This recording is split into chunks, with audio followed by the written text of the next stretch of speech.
we go. The microphone is on. Happy Friday, everyone. And, yep, the Friday night volcano boogie. You got that right there, Mr. King. Anyway, welcome on board, everyone. I'm glad to have you all here. I'm your host, DrFox2000, and you are watching VolcanoX live stream. And of course, I just had that secret volcano on the stream for a little while at the beginning. Hopefully everyone took note of it and realized which volcano it is. Or did I mention that? Never mind. That's a little bit of fun. Made it tough today, so yep, it should be interesting to see what happens. Anyway, glad to have you all here. Been a busy day for me, so I just got in. I have no idea what's been going on in our wonderful volcano world. Did kind of load up some stuff there as far as a couple of reports, but didn't get much of a chance to read them. Anyway, Sue says no clue. I clue. Sophie, I don't know. You may have a hard time with that one too. Yep, and thank you for the welcomes, everyone. Appreciate that from Sue and Henry and let's see, our wonderful King, as well as Kevin Haynes and a few others popping in there. Appreciate that, you guys. While we're on those types of things, let's give Dan some cookies again today. Second day in a row. Speedy Gonzalez or what? He is on the ball. I think he may have got Sophie's key there. I'm not sure. but that is what it looks like. Anyway, that's all good. I want to say welcome to our wonderful moderators. We have Arizona Snowman and our wonderful Piggy and CND Boy, Bob, as well as Gary at 24/7 Live, AZ Skies, and possibly Lucas Snow, Joseph Fields, Texas, or Mona Lisa Smiles. So those are our wonderful moderators. Thank you for being around and supporting and helping out. I really do appreciate that. And we will get at saying hello to everyone shortly. I just wanted to take a quick peek around. Basically, Iceland is fairly quiet, quake-wise. Let's see, what else I wanted to kind of mention. What do we want to mention? Well, Mayon is continuing on with its activity.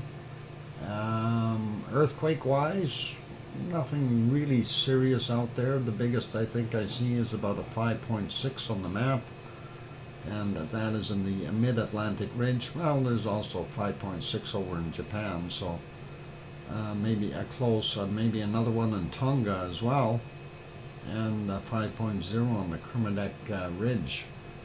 Kermadec Island region, as they say. So a little bit of shaking going on. What the heck is this one here? Looks like Greece had a shaker as well, a 4.1 on the western side of Greece. So a few little shakers, not anything too massive or too dangerous. Although a 5.6 is nothing to sneeze at, so pretty awesome. And let's see. Well, we'll say hi to everyone. So we'll start out by saying hello to Swarm on the north mid-Atlantic ridge. Yep, we're going to have a look at that. It's I don't see the Swarm on the one map, so I'm going to go refresh the other one and see if I can spot it there. And yep, there it is, just right where that larger one is that I reported the 5.6. There's also like a 5.2. There's what, 1, 2, 3, 4, 5, 6, 7, 8, 9 different quakes all in the same region, and that is kind of halfway between. It's just, I'm going to say it's north of the Azores by a few hundred kilometers. Grandma B, welcome, and good to see you. And you gifted a membership. That's awesome. Grandma B gifted one, and we'll see who gets that membership in a second or two, I'm sure. So far, we don't see anyone. Maybe everyone in here has memberships right now. We'll see what happens, though. Hopefully, someone will pop along that hasn't had it yet. Or if you are not a member, click on that banner right now, right-click on it, and turn on the accept the gift, or accept, membership gifts, or whatever it says there. Just turn it on. Then you may get that. So pretty cool. But thank you very much, Grandma B, for helping out and supporting the channel. Everything helps, and that includes memberships like that. So pretty kind of you, and thank you. Let's get at saying hello. I was trying to say hello to everyone, wasn't I? Or did I? I didn't go through all of this. Let's do this again. We'll start out at the beginning, and then we can undo it. Sophie is here, and Sue is also here. Welcome, you guys. And Kevin, and we got Sophie again. Grandma B is here. Dan, of course, got the cookies. Henry Nelson on board. Brian Perfectability and 999 also here. Kathy, aloha to you. Good to see you again. Peter Greenleys, welcome. And let's see, our wonderful King Colin Dedman also here. And I do see C&D Boy is in the channel, so welcome. And we got Kevin, we got Grandma B, we got Henry. Scrolling up, Maria is here. Welcome, Maria. And we already got Brian.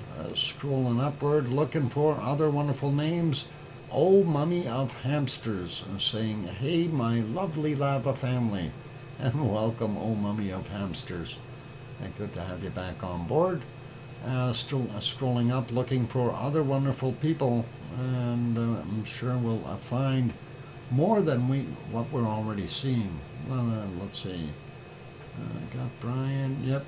Gaines is here. Welcome, Gaines. And glad to have you on board. And I hope he's sharing those cookies with you. Let's see. Who else we got in here? We got Peter already. All right, still scrolling up. Kevin Williams also on board. So we got Kevin Haynes and Kevin Williams.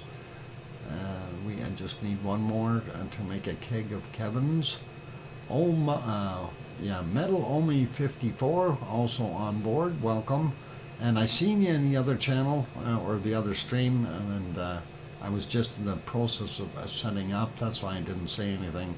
And I'm glad to have you on board here, though. So nice to see you. And let's see, who else we got in here? I'm all the way to the top. I don't see any other names. And going down all the way to the bottom, I see Dehan Experiences back. Welcome, Dehan. And Dan just renewed his membership, saying woohoo for 6 months, and that is awesome. And let's see, Kathy also renewed her membership. Awesome, Lava Lover family, thank you, and glad that you renewed. Appreciate that, you guys. Yeah, let's keep going here. We'll see what else we got cooking. So that's saying hi to everyone, and we can kind of move on, have a quick look at Hawaii.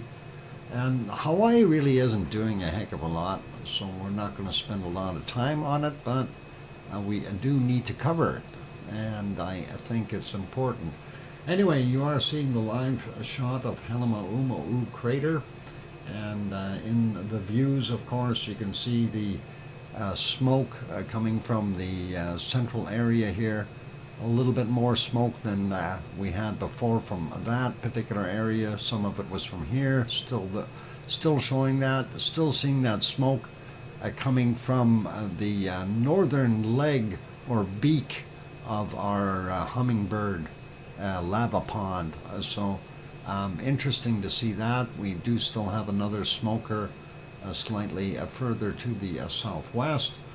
Off on the far distance, we are seeing a lot of steam there, and that includes up here in the higher ground and over here on the sides. So something is amiss. You can see the spots around the caldera, and that makes a guy wonder what the heck is going on.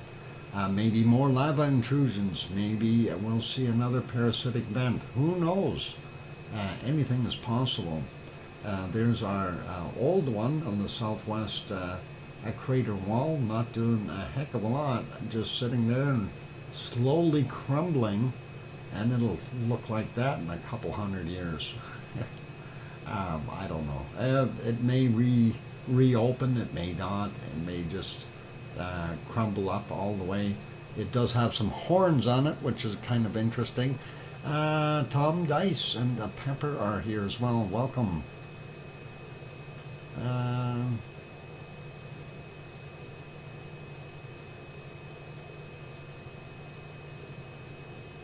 What's he saying? I'm just reading one here. What Dehan was saying. Absolutely, if you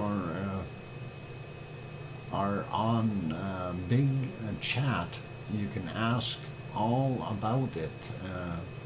Okay, a real science. Well, real science is all cool. We like science. Anyway, not too much more to add about the Halemaumau's crater. We are seeing what we're seeing. obviously the conditions weren't that great there a few minutes ago. Looking into the sun with a little bit of, I guess, fine rain and fog or something like that, or both, a little bit of steam coming up. We'll leave that guy be and go to the next view. Yep, definitely some rain earlier, just a few minutes ago, if I recall correctly. And looking at the thermal, and I thought I was looking at an orange all of a sudden. It is orange, and of course that is what happens when the rain gets in there and messes with you. And everything is somewhere around 50 to 55 degrees Celsius. How about that? I don't think it is, but that is okay. We'll leave it there. Not going to worry about it. Does look a little bit like an orange peel from my perspective anyway. Let's leave Hawaii be though, and it can have a few days off. We do want to see it erupting again. It would be real nice. But you know, Halema crater, been doing its thing for a while, but short-lived.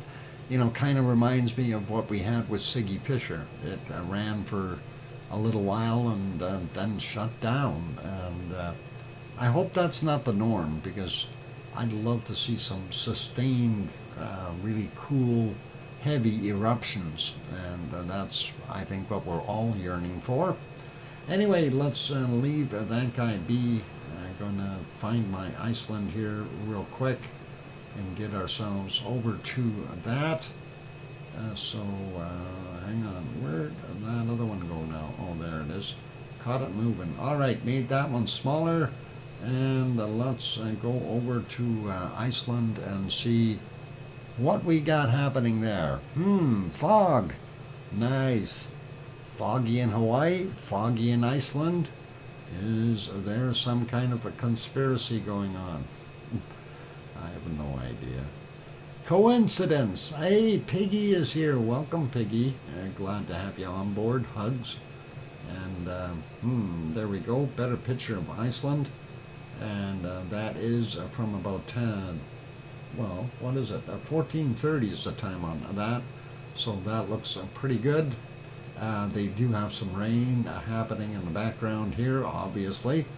And a little bit of sunshine, so broken clouds. All good for those guys. We'll kind of leave that in a second. This is coming from the Perlin Center, right there in the capital city of Reykjavik. And our next shot is kind of from off on the left-hand side, which will be of the regional airport. And there it is, in the fog, and doesn't look very good. Let's back up about 9 hours or so and take a look at it as well and see what we got happening. And there it is. So it doesn't look too bad there at about 10 hours ago, or 9 hours ago, sorry. But we can't see off in the distance. Likely some rain coming down, so that's what we're seeing.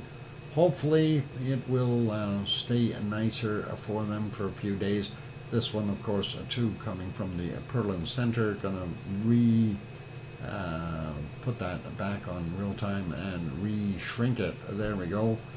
Getting over to the next one, and why are they all taking time to load? That one looks pretty foggy too. That, of course, is down on the Reykjanes Peninsula. And you can see that steam geyser doing its thing. But boy, that sure does look a little eerie with all that fog. Let's back up about 9 hours and see what we had then. And oh, that's no good. How about 12 hours ago? Or 11 and a half hours ago? Looks like they had some weather coming in. Of course, that's a primary steam geyser. And looks like it's laying pretty low right now. You can see the power plant in the background. Unfortunately, you can't see anything else happening. If we go back to about 5 hours ago, a little bit better visibility, but still unable to see off in the distance, so that's it. Break. Oh my God, Piggy, is it a break time already? Okay, I'm going to finish Iceland and then I'm going to take a break. And we'll do that. Let's make this one back to live and we'll see if we can see the other volcanoes or not. I don't know if we're going to be able to see Katla at all. This may be very quick. Going back 9 hours, nope, nothing there. Going back to almost 12 hours ago, couldn't see a thing. So, no, we got soup. So, no seeing Katla today, unfortunately. And we do have, well, I'm going to save that. We do have a report on Askja, but I'll leave that until after the break. I'm going to go take a break, though, and for now, I was trying to leave you somewhere nice, but that's not where I wanted to leave you. Let's see what we got happening there. Fuzzy picture there. Let's see. I'll leave you on Taal for the break, since Taal volcano, we haven't seen that one for a while. For all those good people who are here, please do hit that like button if you haven't done so already. Also, if you haven't subscribed, consider subscribing if you like what you're seeing. And on that friendly note, I'm your host, DrFox2000, here in Edmonton, Alberta, Canada. I will be back in 5, 6, or 7 minutes. Here's some music to tantalize your wits for while I'm gone. Maybe.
there we go. The microphone is back on. Welcome back, everyone. I'm your host, DrFox2000, and you're watching VolcanoX live stream. Glad to have everyone on board. I see a few more people popped in, like a Wonky Donkey got here. Amelia is here, and Nancy is here. Welcome, you guys. Appreciate you popping in. And what the heck was I looking for? I was looking for foggy things. Anyway, on screen right now there you do see a wonderful tall volcano with a few puffs. Thank you for the welcome backs from Sue and Kevin and Henry and Nancy, and hope the bridge comes through. Through okay, Amelia. Yeah, you don't want bridges floating away. That makes things harder. You need a boat. And thank you, Wonky Donkey. Good to see you, Trev. All right, thanks, Amelia. Yeah, let's get back over to Iceland. We wanted to read that thing about Askja. Askja volcano, central Iceland. Inflation continues. It costs more and more to go there all the time. No, hang on. The ground is inflating. I might be right in the other part too, but as you can see, this is the chart from back all the way from September of 21. As we see, it is steadily increasing and uplifting. That is something that is pretty interesting. So, yep, it's going to continue to accomplish that feat, and you can see it's pretty much a steady climb, which is really wild. That is actually kind of awesome to see. Anyway, the inflation at the volcano is continuing since late September of 2021. The Icelandic Meteorological Office reported both GPS and INSAR information or deformation measurements reveal that the ground at the OLAC, I guess OLAC for short, a GPS station has been uplifted by 60 centimeters since August 2021. Deformation indicators estimate that the depth of about 2.5 to 2.9 kilometers beneath the caldera floor. So, yeah, just about 2.5 to 3 kilometers down is where it's actually all taking place. I'm wondering what is really causing that. That's interesting. The seismic activity at the volcano remains stable since late August of 2021 until now, with approximately 20 to 60 earthquakes greater than a 0.5 in magnitude on average, ranging from a 2 to a 3.1 there as well for the bigger ones. So yeah, a little bit of activity there. Is it due, Maria? That is a good question. Askja has been on the list a bunch of times, and quite frankly, I've kind of mentioned it a few times here about don't hold your breath. But when we see it's Yona. Yona is here. When we see Yona driving around with her car all over Askja, she says it's not going to erupt yet. I'm kidding. Like seriously, with Askja, the stuff going on down underneath is interesting, but it is at kind of a key turning point there in the plate zone.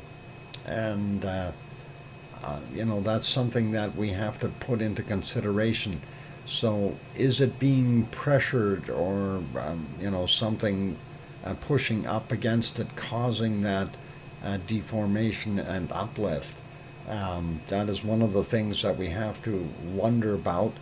Or have we got more magma intrusions? You know, these are all possibilities. I'm not going to count anything out. I'm also not going to say no, it's not going to erupt, because that would be a fallacy in that sense. We don't know when it will erupt. I pretty much assure you it will erupt. It's just when is the question, and that is something that we need to ask, right? But speaking of volcanoes, let me put this back on that screen, and we will get over to our harmonic tremor charts and see what is going on there in Iceland. I'm just going to refresh that and see what we've got going on. Fjögurárfjall, of course, is our first one on the list, and we do love that area because that is where Ragnar and Siggy reside. Anyway, looking at our purple, our extremely low frequency, that is our magmatic frequency. We do see it was pretty steady until early afternoon, and then it started going up and kind of returned back to its previous value. So something went on, obviously. And our green one here, that's our seismicity, slightly higher frequency, but that's okay. We see it kind of did a little bit of a dip and then peaked up and dropped off as well, same as what we see on the magmatic one. And as far as tectonic movement, we are seeing some stuff there, some small quakes in the area perhaps, or very close by, and a larger one out of the batch. It too had that similar drop off, and when we see that all of them are kind of following suit in this manner, typically tectonic movement is what we're looking at. So pretty cool. Let's scroll back up to the top. We'll actually look at the ASCII chart. Whoop, I zipped past it. And it is a mess again, and a big one. And what we can see here, our purple or magmatic frequency kind of had slight upward tip, and then just right around midday, it kind of peaked up and then dropped off but held steady. So a few spikes in there. Not sure what's actually going on there. And then we see more of a pretty steady, well, there's a few little snags in there, but a pretty steady seismicity, and a little bit of a drop and then a rise again in tectonic activity and moving back down. Again, some quakes early in the morning, small ones though. Last eruption was 1961. C&D boy, that's right.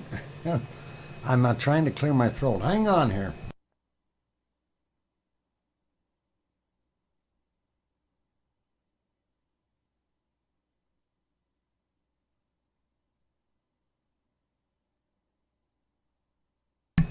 There we go. Got that Pepsi down too. I figured I'd better do both at the same time. Anyway, yeah, so ASCII, you know, it is due. Well, I don't know. Is it technically due? And we continue to see the uplift, you know, and that's 60 centimeters in total. That equates to 2 feet or 24 inches in, well, since September of 21. So I don't know, it's 2.5 years. That's a pretty heavy duty uplift as far as I'm concerned. We'll see what happens though in the future. I'm definitely going to keep an eye on it. And like I say, I'm not going to hold my breath, but I can pretty much say it will erupt. It's just a matter of time.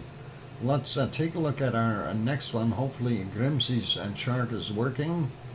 And no Grimsey chart. It's a broken, kaput. We'll leave that one be. Let's go to the Grindavik one. And there we do see just about identical magmatic movement as what we did at Fjögurárfjall, and it looks almost the same for our seismicity. And again, it looks like the day started out fairly quiet, and then all of a sudden we had something about the same duration as yesterday and the day before and the day before that.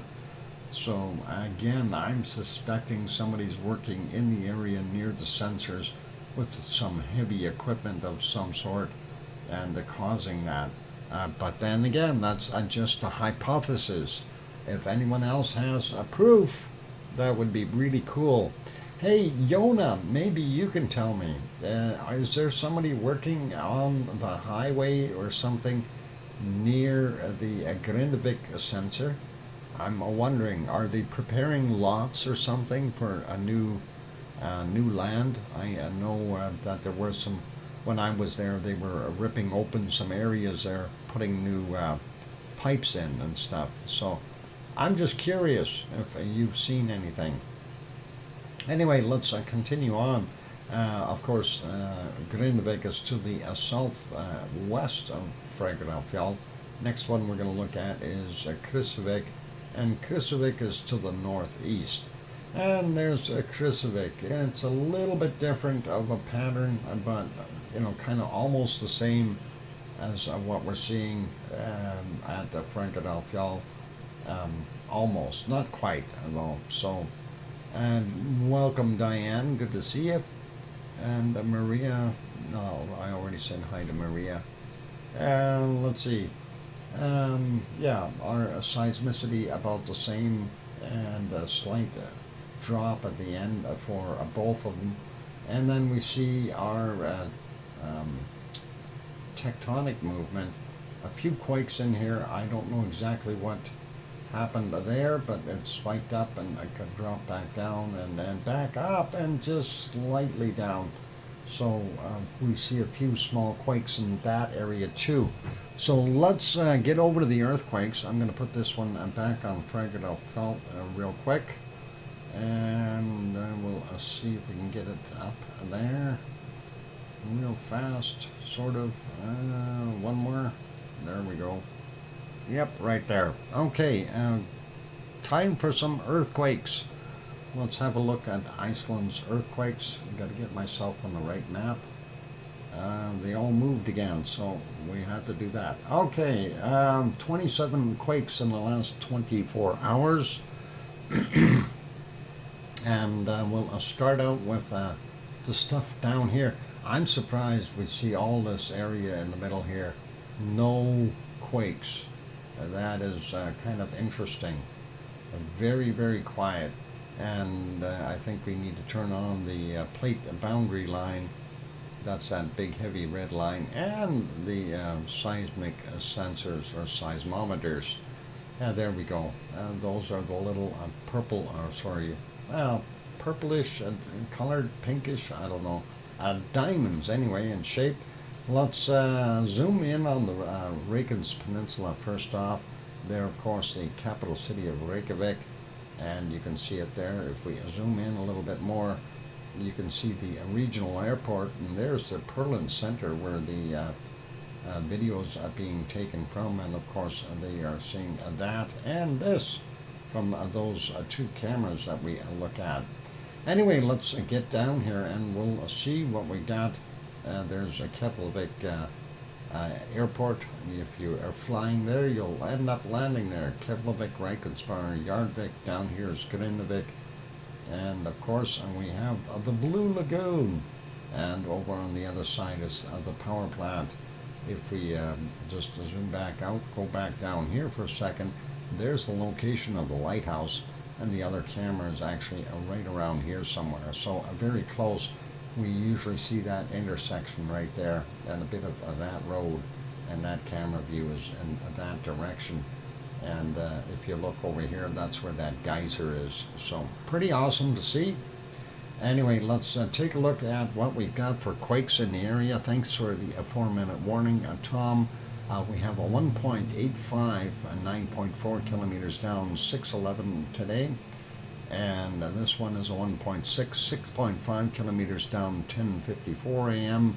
And a 1.11, 10 kilometers down from 8:48 this morning. Those are the ones out in the water. Underneath the land, we have a 0.92, 5.6 kilometers down from 552, a 1.04, 7 kilometers down from 354. And of course, that is the outline for our Fragedalfjord area right in there. We do have two quakes, and they are, let's see, a 0.49, 750 meters down, 757 meters. Came in at 1212. And the other one is from 1215, and that's a 1.47, 3.7 kilometers down. Interesting to see that. Of course, that is right underneath, what's his name here? Borgafjord. Borgafjord. And this, of course, is our wonderful Nothagi Valley. This is Not Creaky over on the other side. And of course, Geldingadarler. And I wonder if they have to rename Geldingadarler, since it's all full of lava. And Meridalier Valley over there.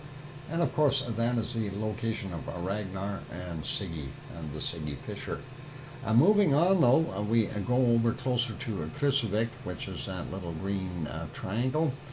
We have 0.62, 8.4 kilometers down, 123 this morning, and a 0.64 from 10 kilometers down, and that is from 1135. Next one, a 0.92 at 10 kilometers down, or 10.1 clicks down, 5:26 a.m. Moving over, we see a couple more small ones, a 0.1, 5.2 clicks down, 21:02 today, I guess, a new quake. And this one is from 1903, a 0.4, 8.01 kilometers down. Up here we see a 0.79, 6.4 kilometers down, 23 minutes after midnight for him, and a 0.5, and this one is 8.7 clicks down, happened at 2029. This is the next one from 2024, a 0.1, 5.1 kilometers down for him, and that is Hekla right there. And we don't see anything over here at Eyjafjallajökull, but we do have a few quakes at Katla. A surface quake at only 135 meters down, 1.59, 17 minutes after midnight. Next one is a 0.7, also a surface quake, 135 meters down, and that is 4:14 a.m. The next one is a 0.55, and also a surface quake at 163 meters down, or 0.163, and that is from 7:41 this morning. And let's see how much time we got. Yeah, we can finish these, maybe. We'll see. I'll try. 0.4 is 3.6 clicks down from 1645. 0.36, 3.7 kilometers down, 214. 0.43, 6 clicks down, 6:25 a.m. 0.42, 135 meters down, 11:21. The latest one there, a 1.4, 1.1 clicks down, 23:49. 1.42, 10 clicks down, 5:05 a.m.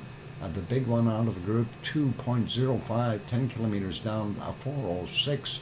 And a 1.5, 1.5 underneath there, I might have to zoom in, there we go. And 14.5 kilometers down, 17:41. One more to go, 0.92, 10 kilometers down at 2:54 is the time on that. And that is it for your earthquakes for Iceland, and we've gone through them in record speed. No, I'm kidding. Anyway, it's time to relax. I'm going to put you back on, I think, a tall volcano. For right now, it's quiet and peaceful. For all those good people who are here, if you have not yet hit that like button, give it a quick bop. If you're enjoying the show, that is. Also, if you haven't yet subscribed, consider subscribing. Help us grow our channel. as well as enjoy the wonderful stuff that we have to offer with daily streams and some, of course, videos and other things on the side. Always nice to see some of those things. Anyway, I'm your host, DrFox2000, here in Edmonton, Alberta, Canada. I will be taking a break for 5, 6, or 7 minutes, but when we come back from that break, we'll have bacon seeds. Boy, and too many bees in there. Bacon seeds, right, Bob? Okay, I'll be back.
And there we go. That microphone is back on. Welcome back, everyone. Sorry, that was my bad with the song there. I clicked the wrong button by accident. It was an accident, I say. But I'll undo the Bart Simpson.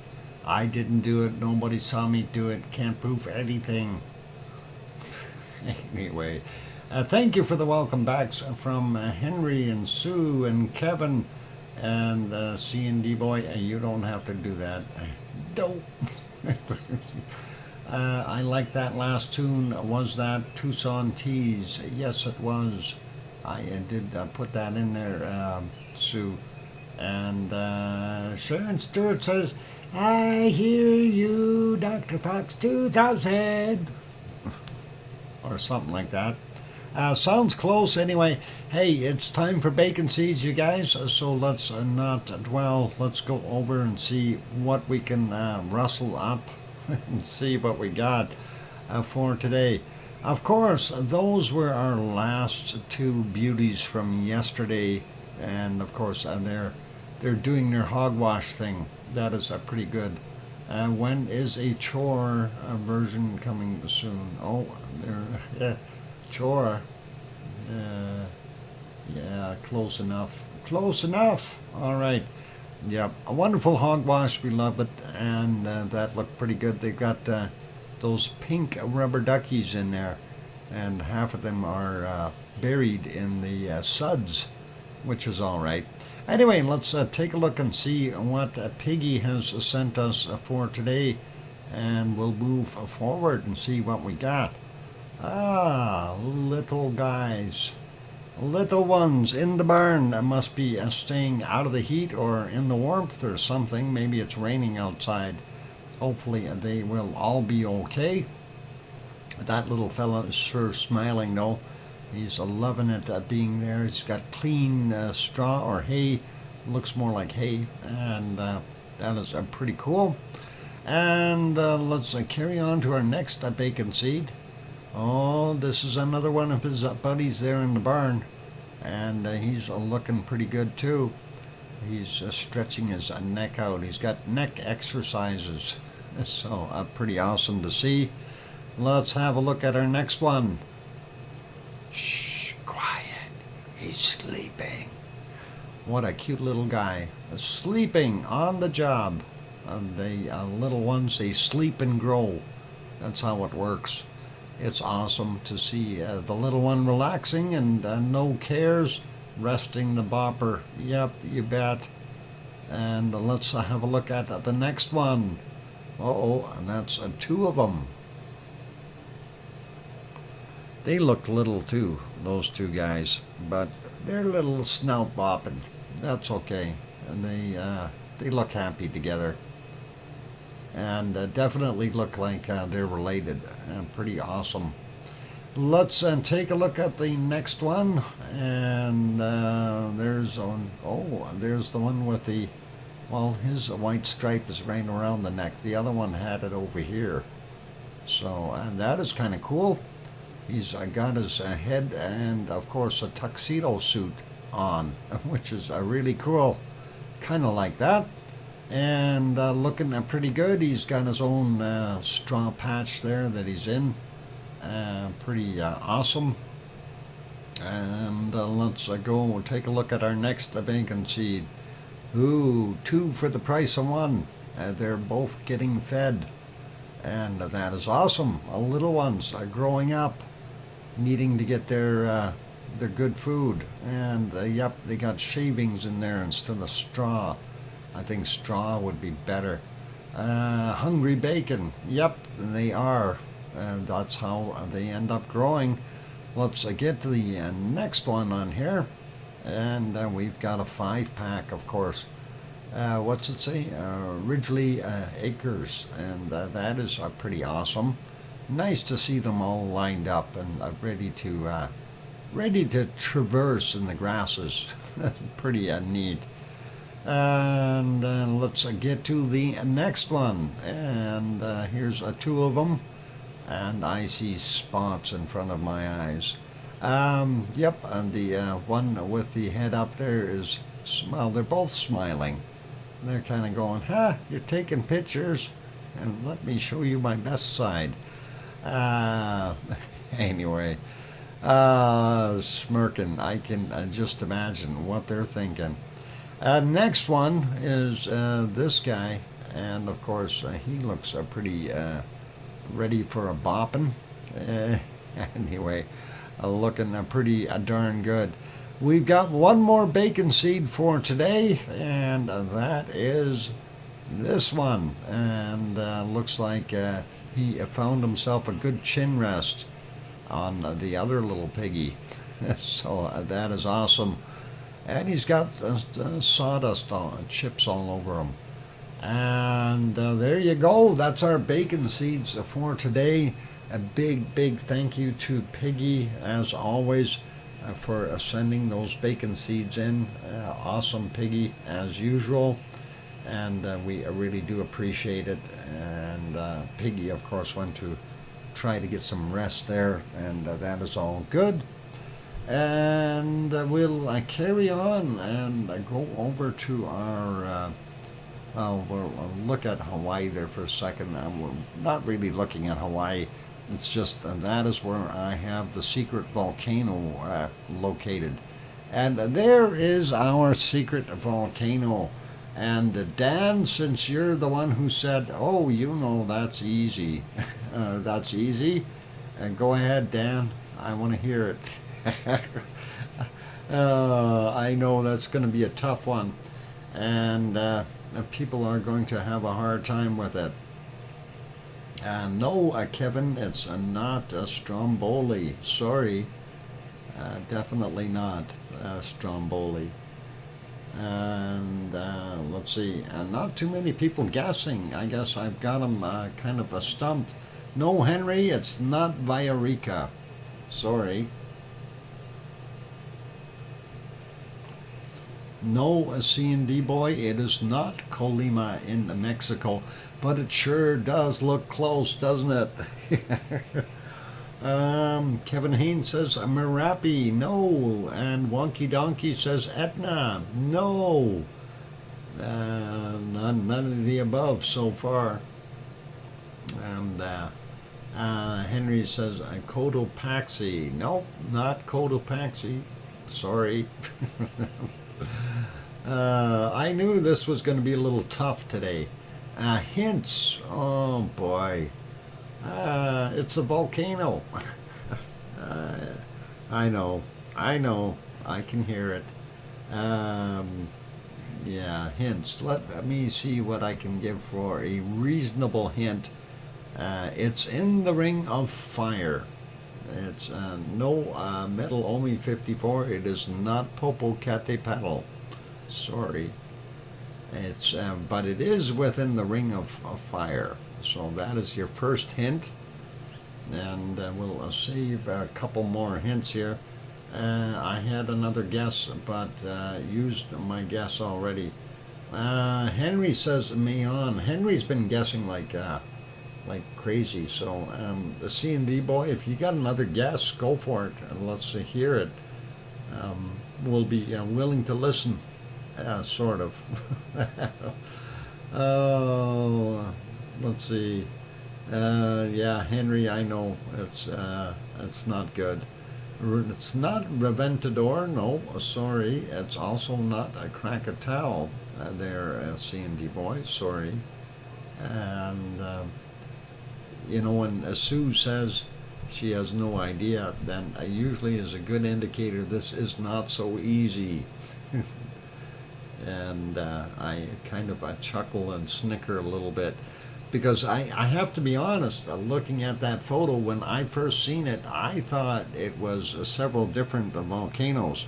And when I was reading, and I'm going, really? Is that really? And yeah, it is. So, sorry, I'm not saying the name, of course, but no, Kevin Haynes, it's not Sakurajima. Sorry about that one as well. Anyway, I'll give you another hint. Oh, I lost power. I found it. Oh, awesome, Kathy, and aloha. Um, no, it's not pop. It's not popo either.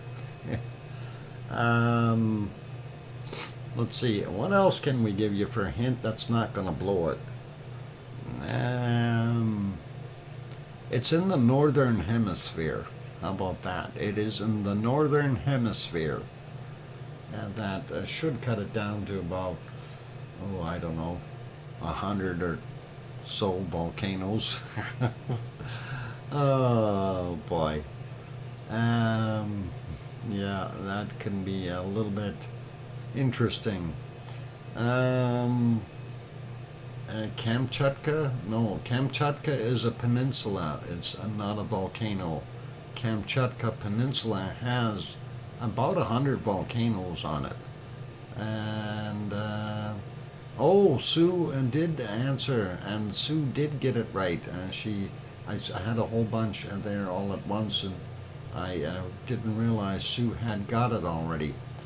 180. Yeah, well, this is Klyushevskoy, and that is on the Kamchatka Peninsula. And Klyushevskoy, of course, is a pretty awesome shot, and we like seeing that.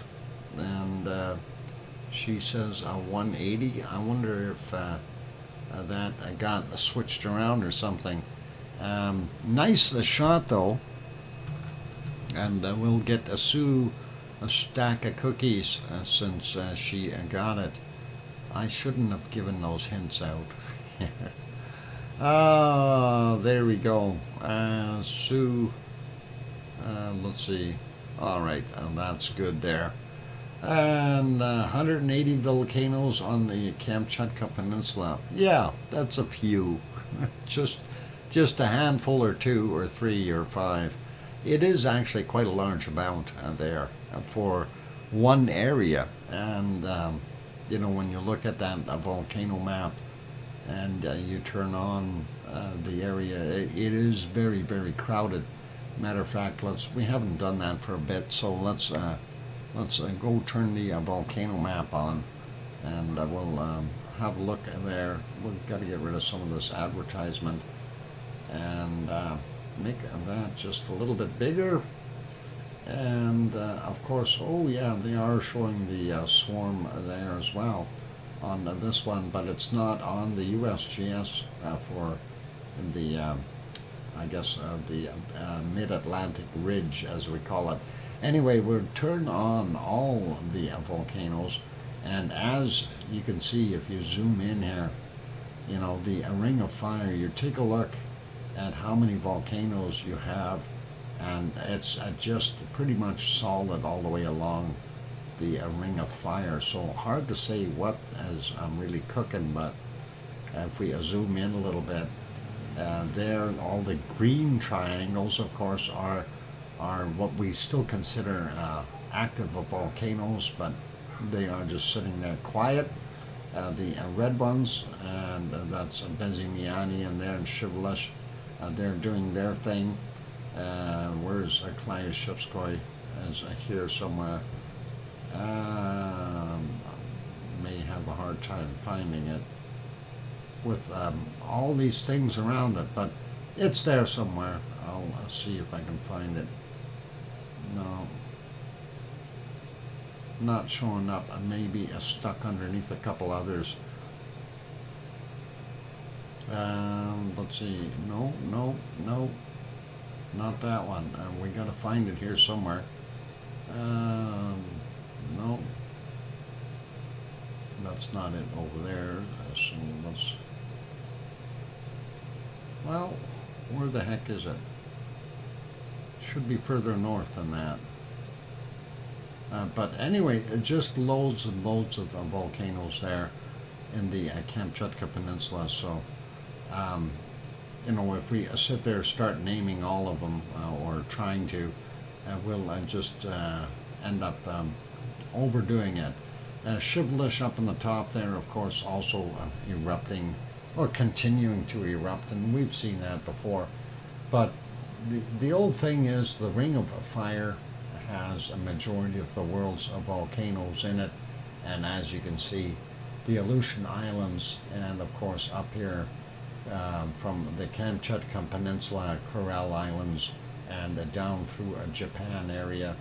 And of course you can see it going into the Philippines, as well as over, well, all the way over.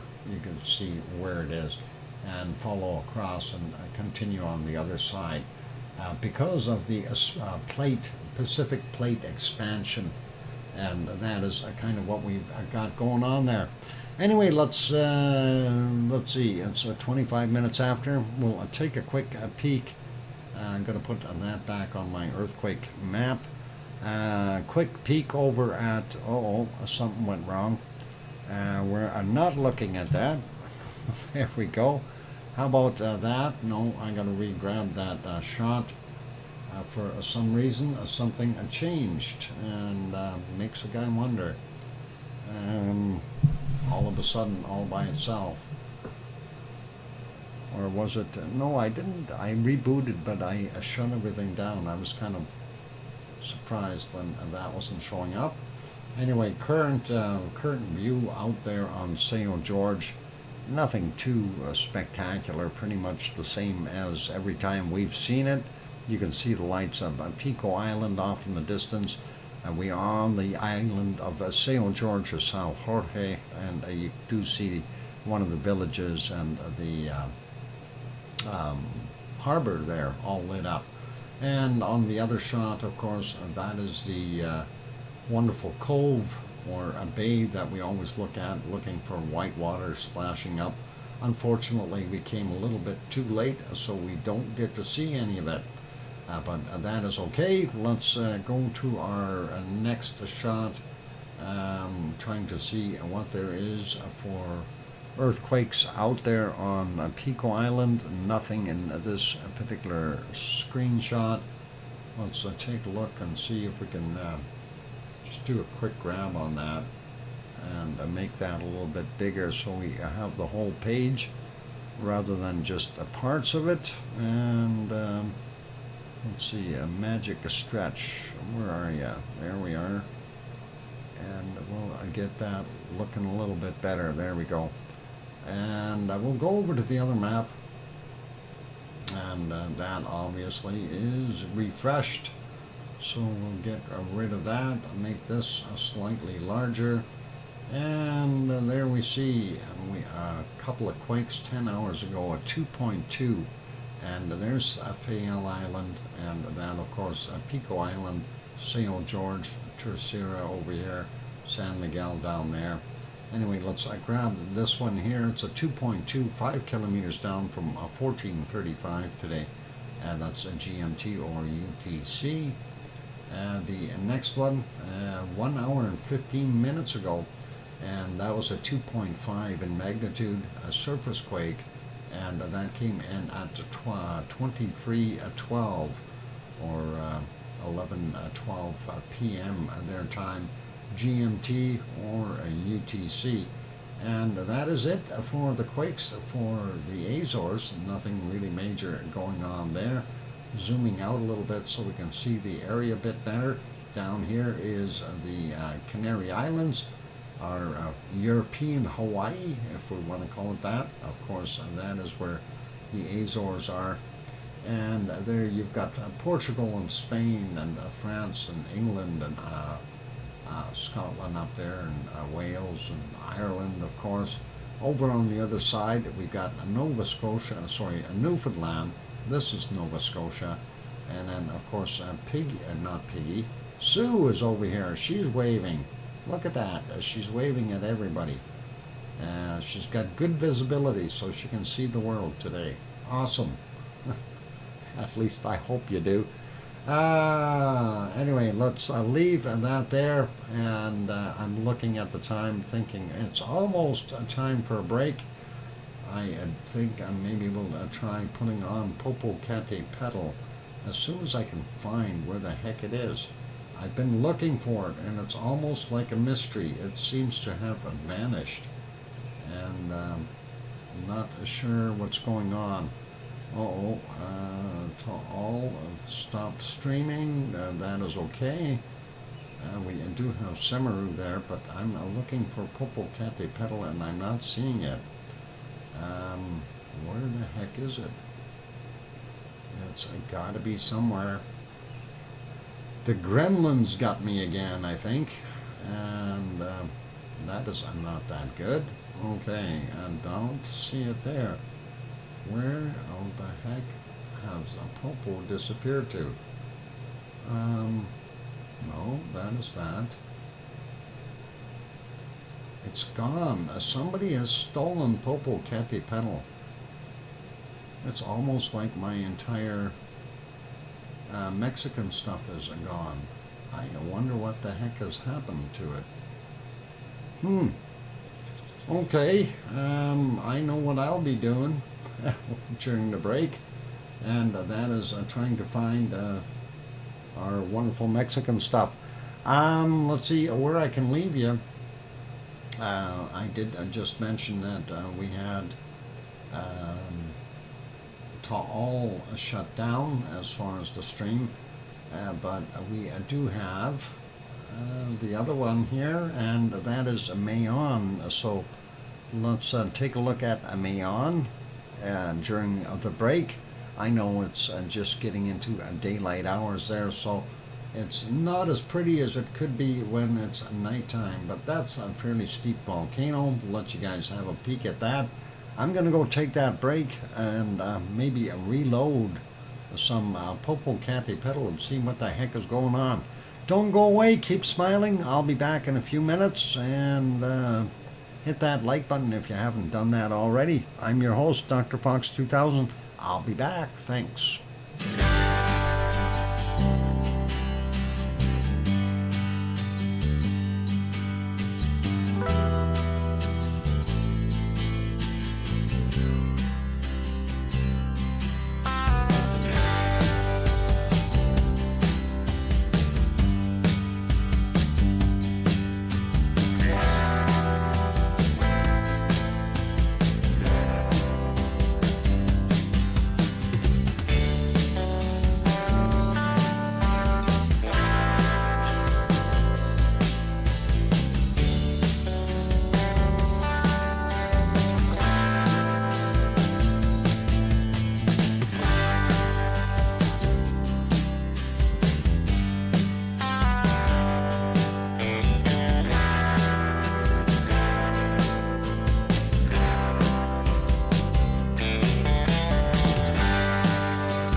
And there we go.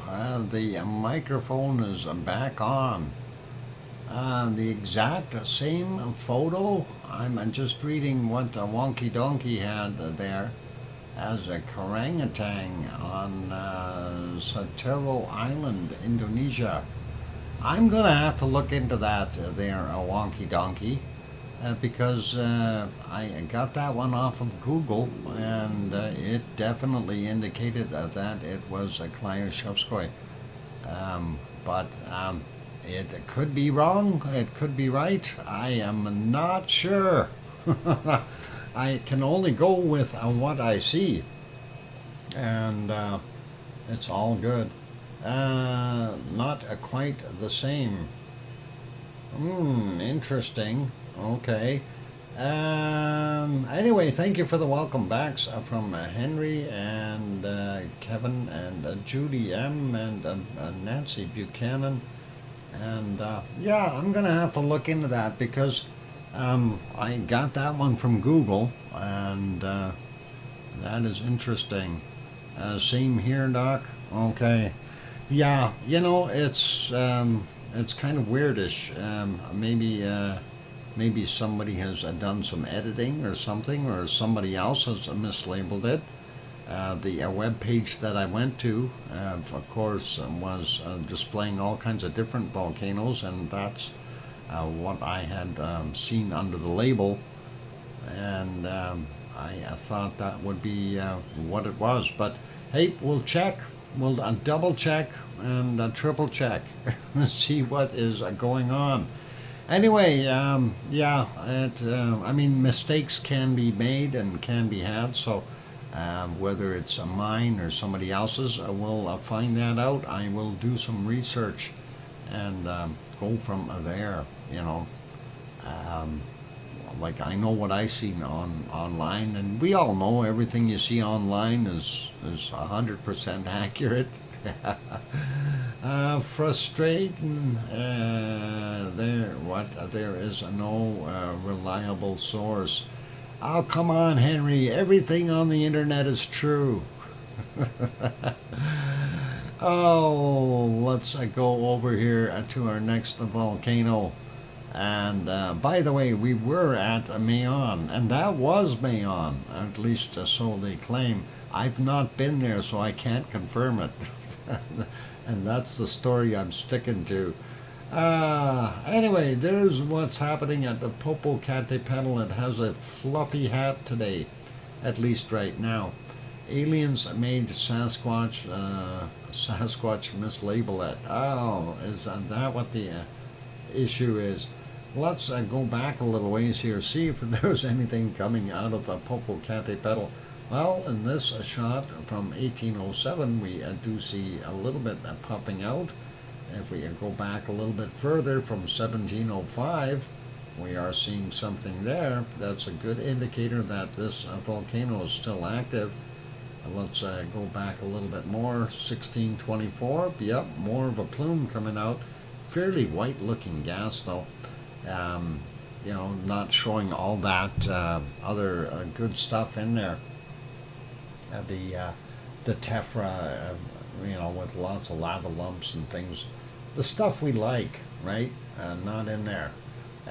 Here's another shot, 14, just about 1500 or 3 p.m. their time. Definitely puffing away. And if we go back a little bit more, let's see, from 1215, we see it puffing really clear white, well, I shouldn't say clear, but really white material coming out as far as off-gassing.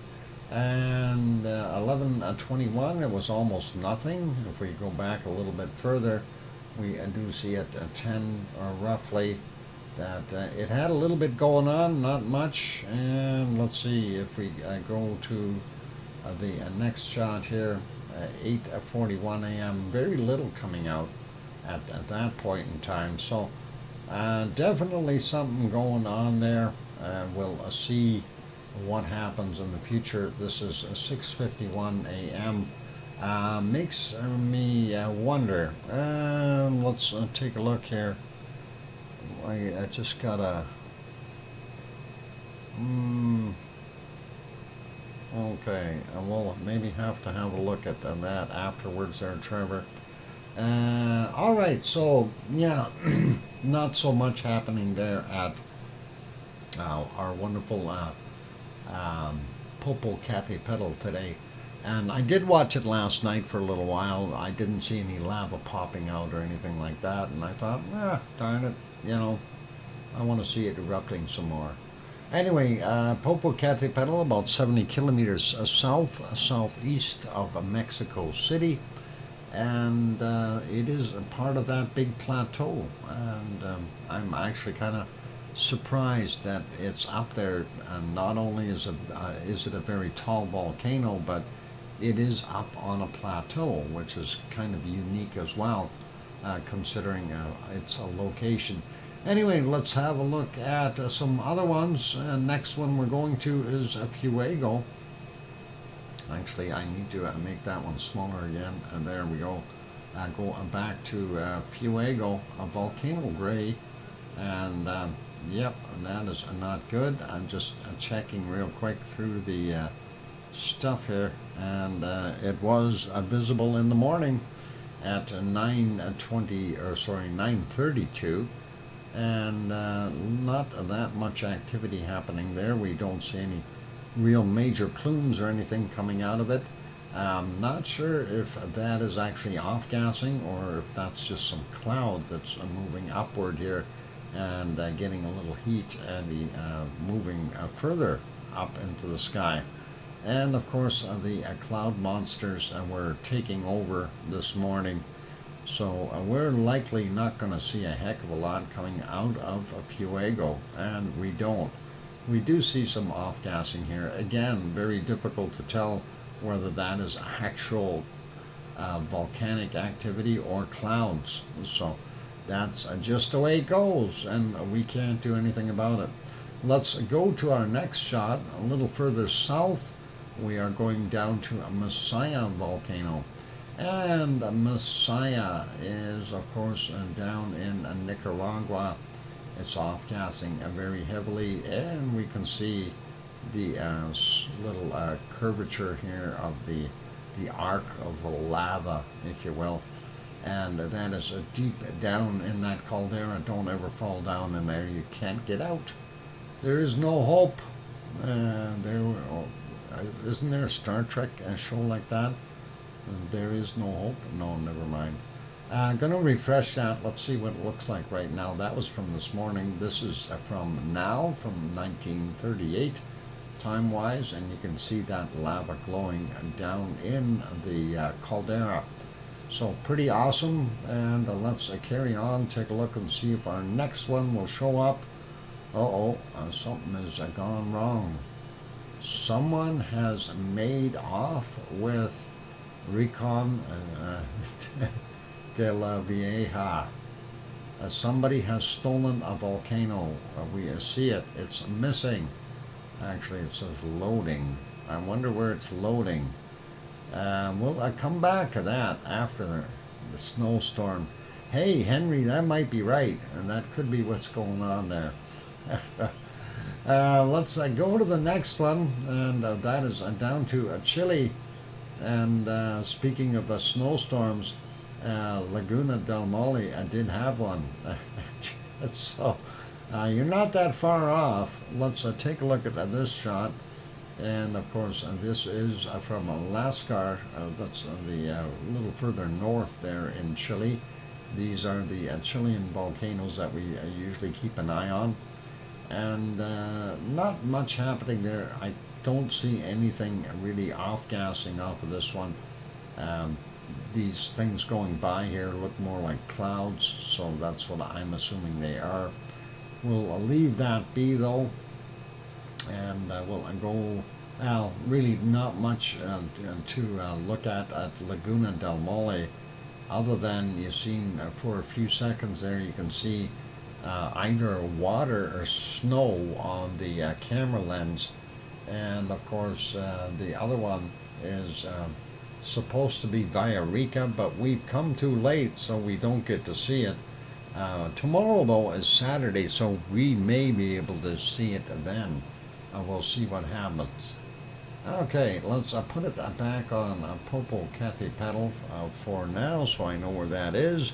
And we will go here to our next shot, and that is Merapi. Merapi, of course, located in central Java, right in the middle. And there we are, 7:50 a.m. there. We can see the volcano is off-gassing fairly heavily, as well as a bunch of condensate and clouds down at the lower elevations. Of course, being early in the morning in a jungle area, you're going to see lots of clouds forming and then being burnt off by the sun as the sun gets a little higher in the sky. Let's go back a little ways though, and we can probably see some lava. We'll see if Merapi is going to make us happy. Let's see if we go back a little bit here.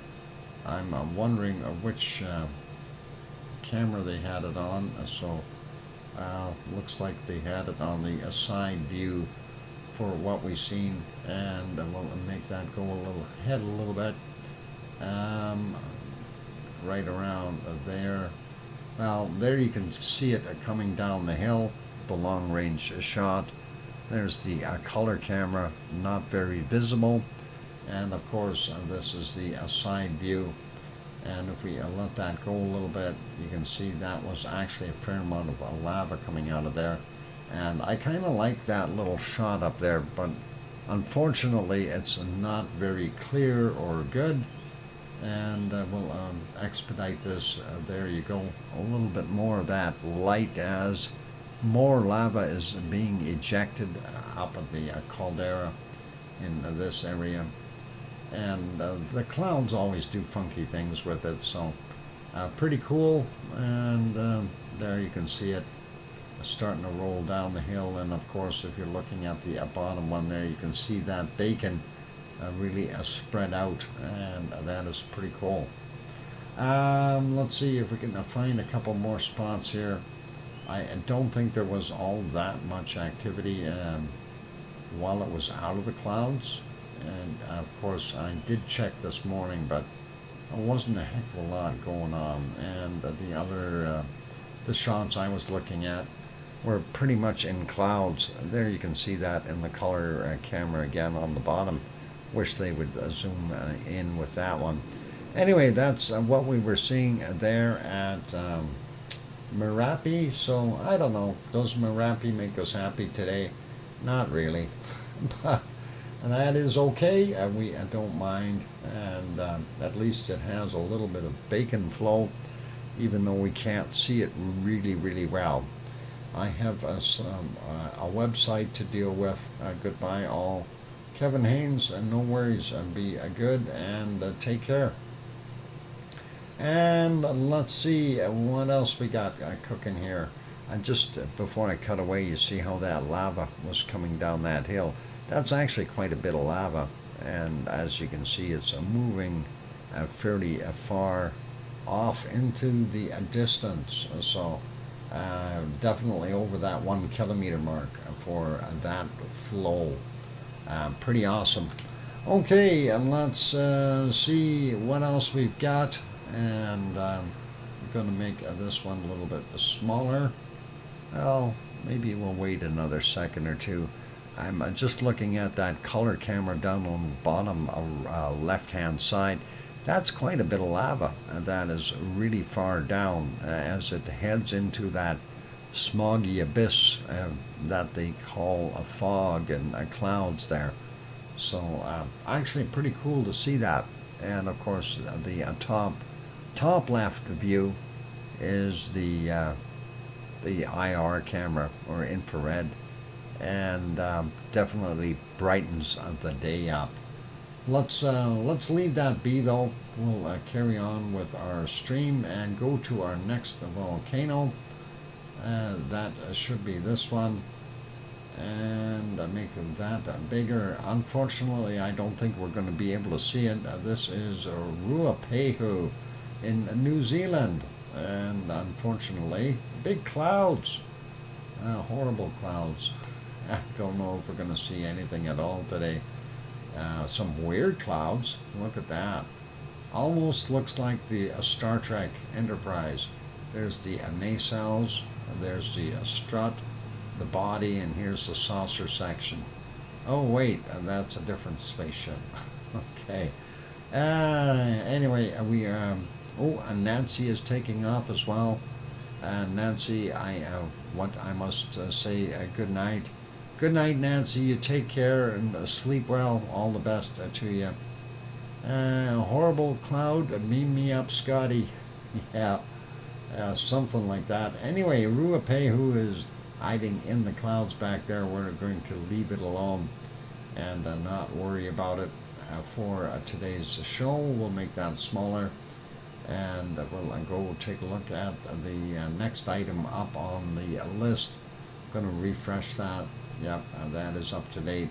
This, of course, the seismic chart for Taupo volcano, and that, of course, you can see pretty much down and almost a baseline or down into the regular noise levels anyway, so not a heck of a lot happening there. Let's look at the northern sensor. That is more towards the Bay of Plenty kind of thing. It too had a downward trend and is fairly quiet right now, so that's what we're seeing. Let's take a look at our wonderful, let's see if we can get that going. We've got to make that bigger. There we go. And yep, not much going on. We have some rain off in the distance, not a surprise. The actually, it looks like it might have rained there not too long ago as well. And the lake is the caldera for Taupo, so it's a huge caldera, and always beware of massive volcanoes. Anyway, not much visible there in the background. We don't see our wonderful Mount what is it? Ruapehu. Huh. Can't talk today again. Oh, I must be too tired. I need to take a vacation day. Anyway, this shot, of course, courtesy of Suncourt Hotel and Conference Center there in Taupo, and you can stay there and have a lovely view of the flea market that will be happening tomorrow. Every Saturday they have one, or is that Sunday? I don't even know. They're in the future, you know. Anyway, let's leave that guy be, and we'll put this back on Merapi, shut that other thing off so it looks more normal, and just about break time. And I'm hoping that I put it back on for right now, but I want to see if our Semaru is working. Well, Semaru is definitely working, and you can see a bunch of that dusty material there in both shots. And let me see if I can turn Mr. Mouse or Hamster back on. There we go. There you can see it up in the top here. Quite a bit of that material puffing down, and then you can see it down on the lower shot from a little further back. Actually, you can see it in all the shots. So there's something happening, and that is what we've got going on there. It is a time for a Pepsi, so I'm going to leave you on this one while I go take a break. And I think I'm going to have to dig out some canned lava for tomorrow. Wow. We don't have that much action happening. Or maybe we'll be lucky and a new volcano will erupt. Anyway, it is a time for a break, so I am going to go do that. For those good people who are here, if you are enjoying the show, please do hit the like button. Also, if you have not yet subscribed, you might want to consider doing that. And on that friendly note, I'm your host, DrFox2000, here in Edmonton, Alberta, Canada. I'll be back in 5, 6, or 7 minutes. Keep smiling and play nice up on Semaru. Semaru's in East Java, by the way, for those who don't know. That's Indonesia. I'll be back.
go. The microphone is back on.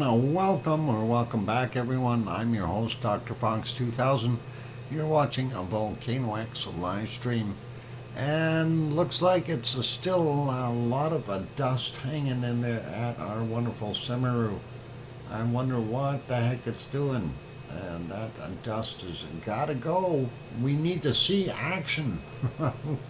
Anyway, thank you for the welcome backs from Sue and Henry Nelson.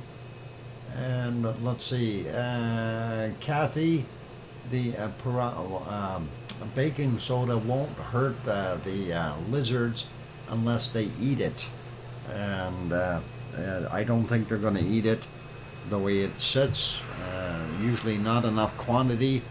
But as C&D Boy said, barbecue sauce on them tastes better on the grill. Yeah, just rolling them in the baking soda gives a little extra crunch and turns it brown faster, from what I heard that Bob mentioned earlier. Oh, hang on, sorry, Bob, I didn't mean to make you the scapegoat.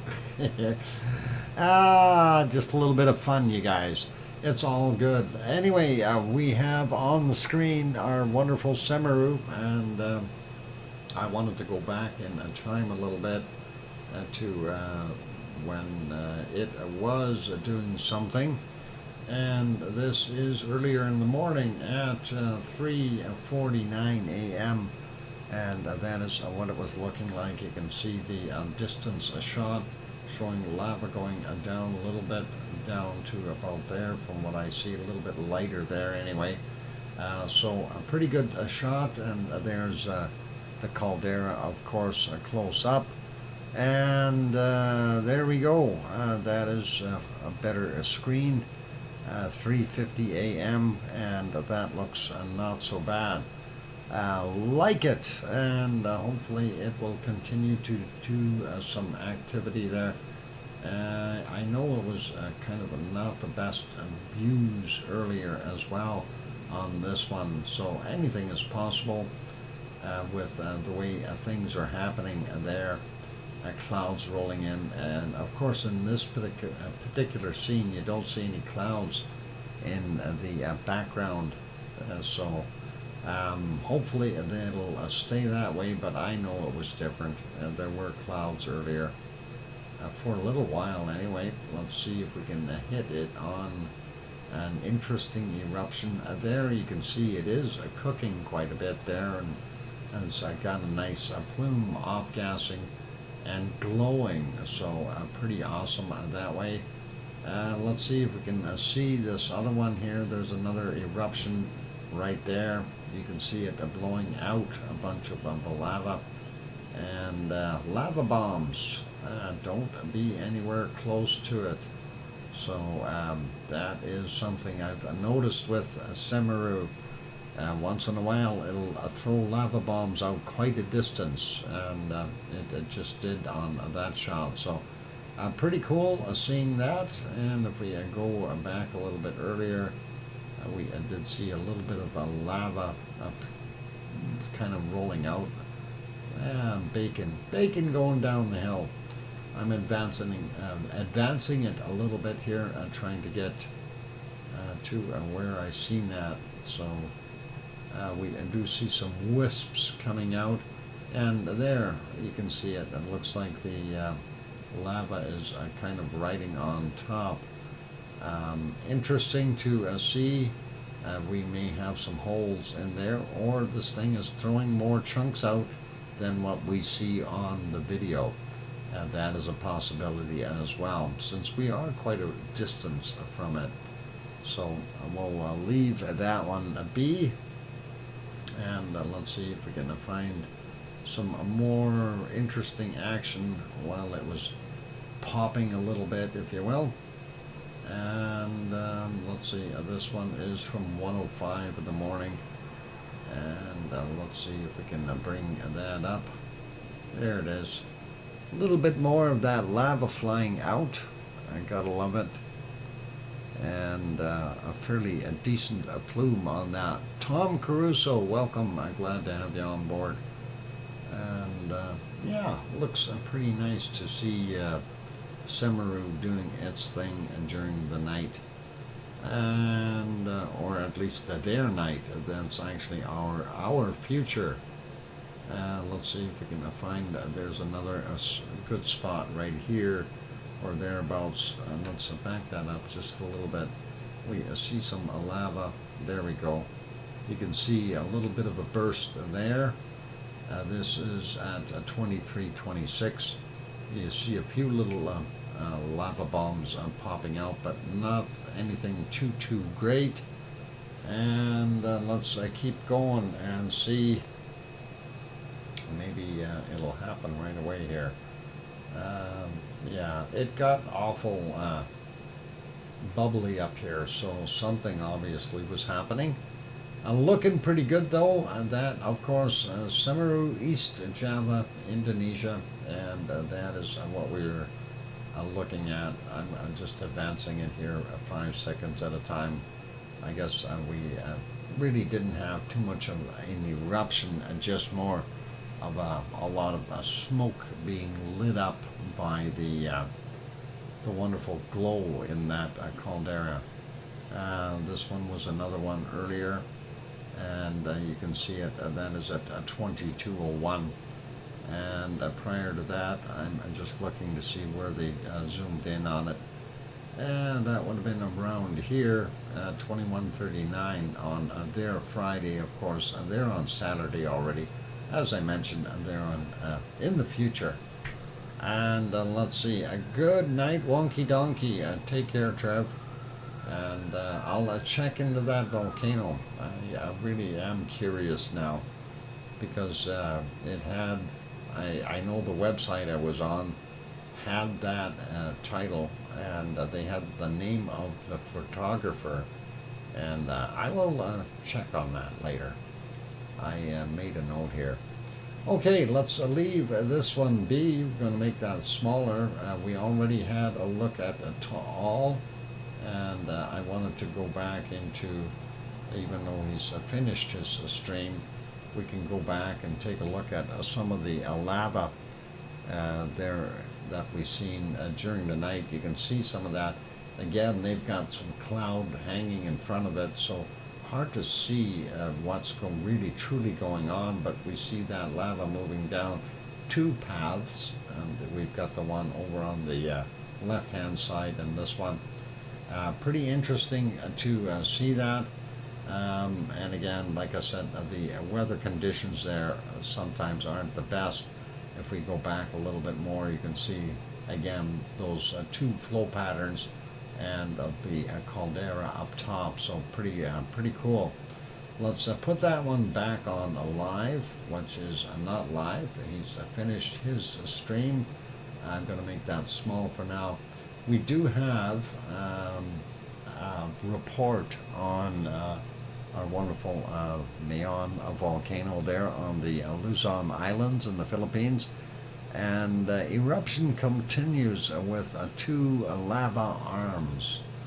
That is pretty cool, and that is exactly what we're seeing here. Now, one of the things, let's make that picture bigger. One of the things I was looking at there, though, is you see the way this is shaped. So we've got lava coming out here, and then on the other side as well. This center chunk is, you know, if it has enough pressure on it, will come down, and it will come down the hill with vengeance, and horrible noise and stuff once it does go.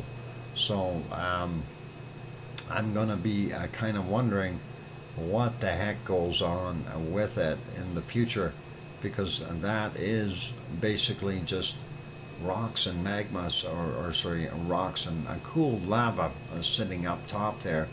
And if it gets enough pressure, it's going to come down that very steep slope, and hopefully it won't bother too many people.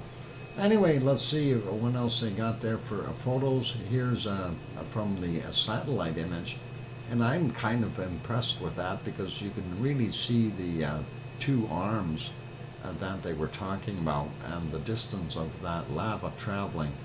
And you can see it's somewhere around here on both of them. So quite a ways down from the top of the caldera. Pretty cool. And this one is some other volcano. Let's leave that one be. Let's take a look though at the report, or just a quick overview of it. No significant change in the activity occurred since last night's update. Two main lava arms on the southern Maisai and southeastern Bonga ravine remain active, currently 2.5 kilometers and 1.8 kilometers long. So the Maisai is a little bit longer than the Bonga one, and that is pretty cool. You'd think that'd help us to discern which one's which. If they look the same length in this picture. Alright, we'll go read a little bit more. Over the last 24 hours, 13 incandescent dome block avalanches and 339 rockfall events have been observed, reaching considerable distance of about 3.3 kilometers from the crater by detaching from the summit lava dome. Viscous lava is erupting into the summit dome and piling up there. The growing lava dome is more and more unstable as hot lava material is being accumulated in it, which makes the dome prone to collapse into hot rock falls. So that's kind of what I was saying about up in the top here. You can kind of see that it's looking pretty yikes, scary. Anyway, let's see what else it say here. Near constant emissions of steam-laden plumes, so-called degassing, rose 750 meters above the summit and drifted southwest, west-southwest. Sulfur dioxide emissions reaching 706 tons yesterday. So that's not really heavy, but still a reasonable amount of SO2 coming out of that volcano. And we will leave that one be. We already took a look at Taal. They did finish streaming. Taal was fairly quiet today. And let's see if we can get that back on the screen. Yeah, in this shot, you really can't see much going on at all. We did see the occasional little puff cloud earlier, and I'm not sure if it's dried out the lake somewhat, or we just don't have any activity. Looks like they are going to get some rain, though. Definitely looks like rain clouds to me. All right, let's see, where are we time-wise? We're at 7:20, and Kathy, you're welcome. Oh boy, let's go to Japan, I think. Hang on, let me double check something. I want to see if we have anything at the Stromboli. No, Stromboli looks quiet as a whisper. And we don't see a heck of a lot going on there, so let's just take a peek anyway. This is Stromboli, and there we can see we don't have a heck of a lot going on. Let's see if I can move that one. May have to do something here. Okay, nope, that ain't gonna work. Let's slide it back down. Here's the other thermal shot, and I'm not seeing a heck of a lot of action out of either one of the thermal cameras.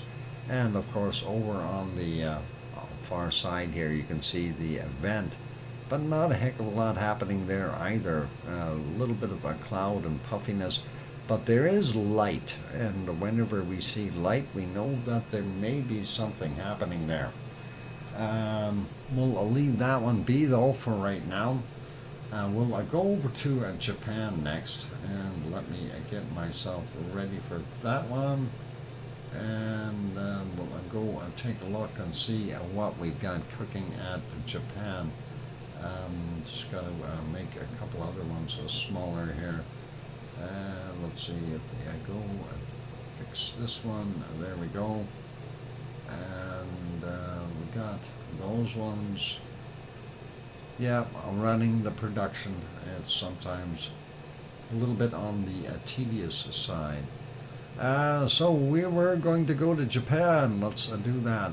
Click that Japanese button. And we did. And Japan is kind of quiet today. The ice cream boat is in though. That's important. And let's see. I need to get back on that screen. You can see it right there. It's definitely docked. In the background, we have this other annoyance. I mean, that wonderful volcano. And that is Sakurajima. I was going to say, who's interrupting with our ice cream boat, of course. Kidding. We enjoy having Sakurajima there. Having to reboot. I wonder if my computer rebooted by itself. That might be why things are a little bit slow in loading. Anyway, that's what the caldera was looking like earlier. Well, actually, that's what it's like right now. Sorry. Earlier, we had it going back about an hour in time. Yeah, really not that much different. We'll go back to the 3 hours ago mark. And there you can see a plume, but it's not very heavy. Looks like, though, we've got 3 of the vents working. This smaller one over here. And then, of course, the other 2 up on the top of the caldera, creating a wonderful plume that's going somewhere. Not sure where it's actually headed. Otherwise, it's been relatively quiet and benign, and not a heck of a lot to talk about. And that is the view from 4:55 a.m. for our wonderful Sakurajima. And let's go here. Did my chat break? I'm wondering if my chat broke. I'm just looking here. We got 28 people in here. I haven't seen the chat move for 5 or 6 minutes. Chat, are you broken? Sue says, I'm here. Okay, Sue.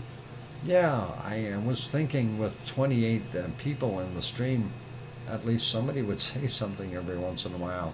That is, yeah, that's pretty cool. All right, I'm going to make that one smaller. I'm going to look at the next shot.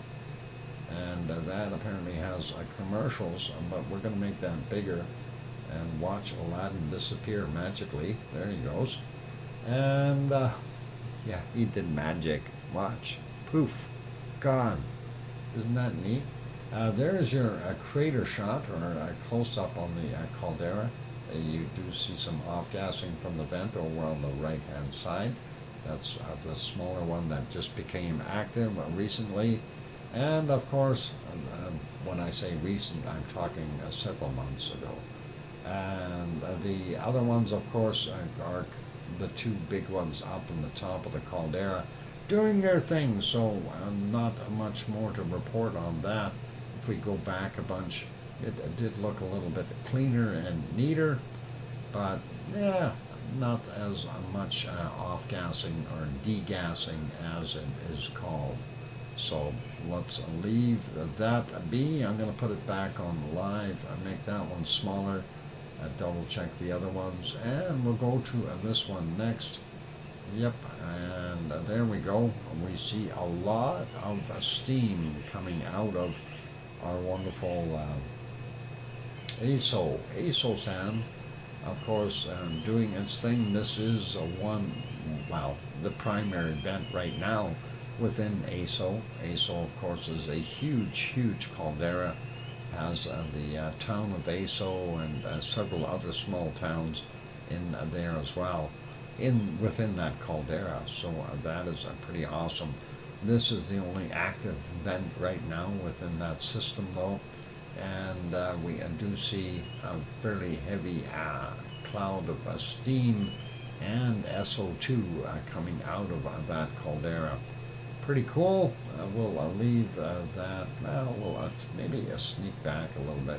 I want to see if it looked any different. Yep, earlier this morning we had a man standing up with his hand out and his a big thumb there. Maybe that's not a man. Maybe that's an angel. It's got wings on the back, or a backpack, or a battery pack. I have no idea. Could be a lot of different things. Something once in a while. Okay.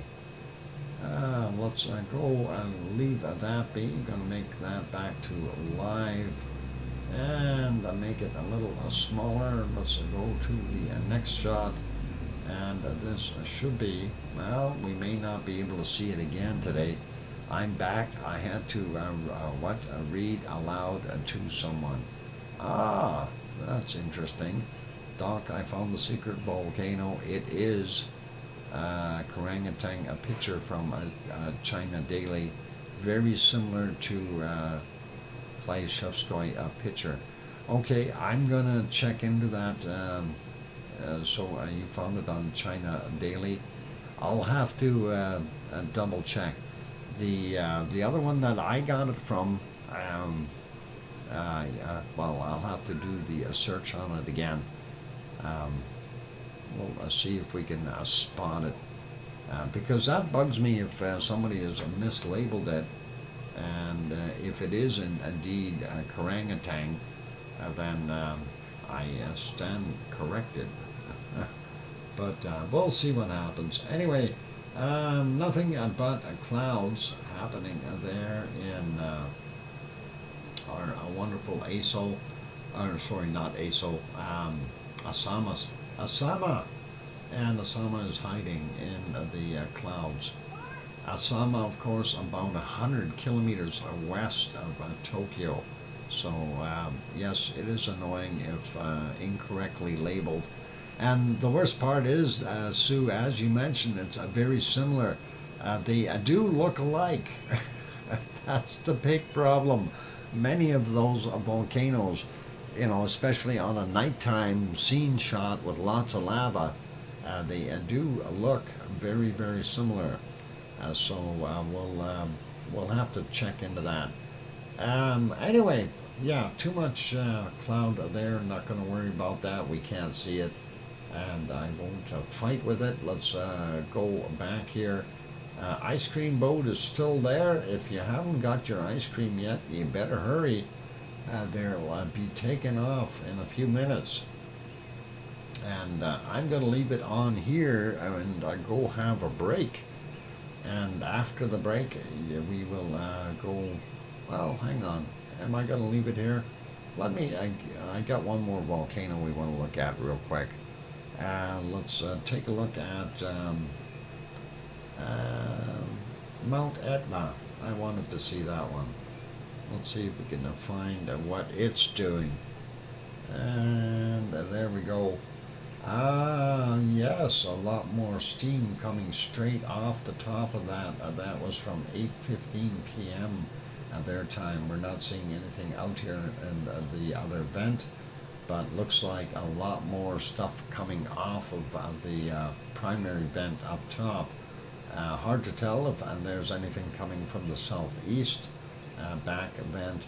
If we go back a little bit in time, I'm trying to see if there's some extra output. This, of course, from 5:27 p.m. their time. We do see a little bit more there blowing the other way. If we go to this one again, we see it going straight up once more, and that's from 1634. So anything is possible there. We may have that second plume showing up in the back, but with all those clouds, it's very, very difficult to tell. And this, of course, is what it looks like right now, because it is 3:31 a.m. there. And it is a time for me to go take a break. Let's see, where did I want to leave you? I wonder. Well, we could leave you. Here. How about that place? You might be familiar with it, and that is Yellowstone National Park. Of course, you see Old Faithful over here steaming quite a bit. and some other events out in the other areas. There are over 500 active geysers there, so you can do your thing. Talking of Klyushevskoy, did I miss the report? No, I think I missed. Well, I haven't got to it. I wanted to show the Alaskan volcanoes, but they were very low-grade pictures, and Shivulash was not very happy either. But I'm going to go take the break. I will get to those after the break. We'll have a look at that report as well. So no worries, and then we'll do the volcano report while we're at it. How about that? And that friendly note, for those good people who are here, hit that like button if you haven't done that yet. And if you're sitting on the sidelines, subscribe. Help us out. I want to grow. I want to grow. I need to get a haircut. I want to grow. Go for a haircut tomorrow morning. All right, I'll be back in 5, 6, or 7 minutes. Keep smiling.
And there we go. The microphone is back on. I'm your host, DrFox2000, and you are watching a VolcanoX live stream.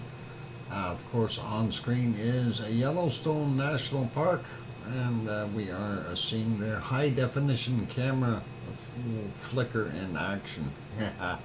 Thank you for the welcome backs there from Kathy and our wonderful Sue and Kananaskis country. And Sue, I punched in a volcano Klyushevskoy. They brought that picture up. Actually, it wasn't when I typed that in, but I did find that picture with it labeled as Klyushevskoy. And I did find the other one listed by The Guardian as well, but I also found that listed on another site saying that it was a different volcano altogether. They called that one Fuego, and it's the same picture. And I was a little bit going, how's this work? How can that same picture be good for all three volcanoes? I don't think so. So somebody has something labeled wrong.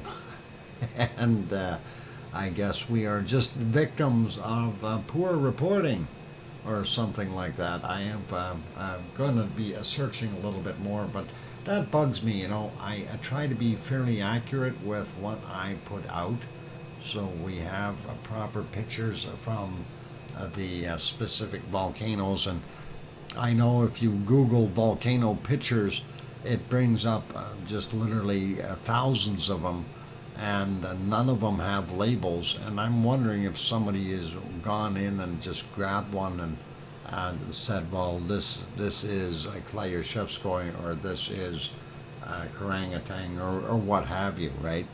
So I'm going to be checking a little bit more from now on. Usually what I've been doing lately, and this one I didn't, but what I've been doing lately is actually picking the actual volcano and typing in the name and then getting the pictures from that.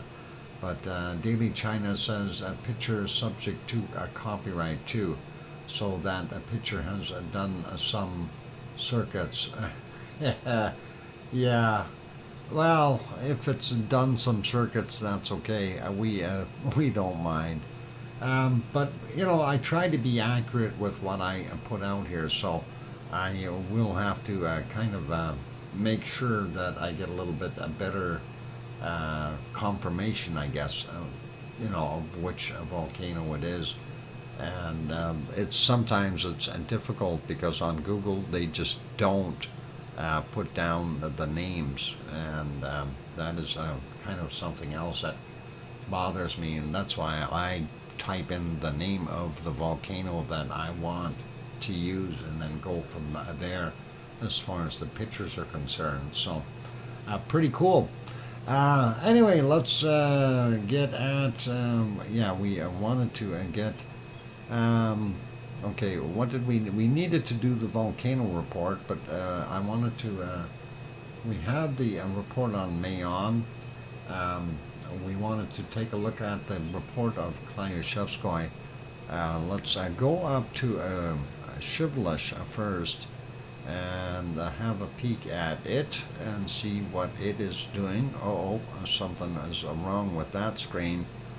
Let's remove that. Let's just grab another shot. And I wonder why that happened, because I was seeing the photos earlier. Something really weird. Something is weird. So let's see if we can make that a little bit bigger. Okay, we do want to see the mouse. Yes. Just fixing things as we go here. So, and there we go. All right, that we'll fix that and get rid of the other one. That's not working. Anyway, we don't see a heck of a lot in the close-up shots here. So, like when we click on it, it's very, very difficult to see anything.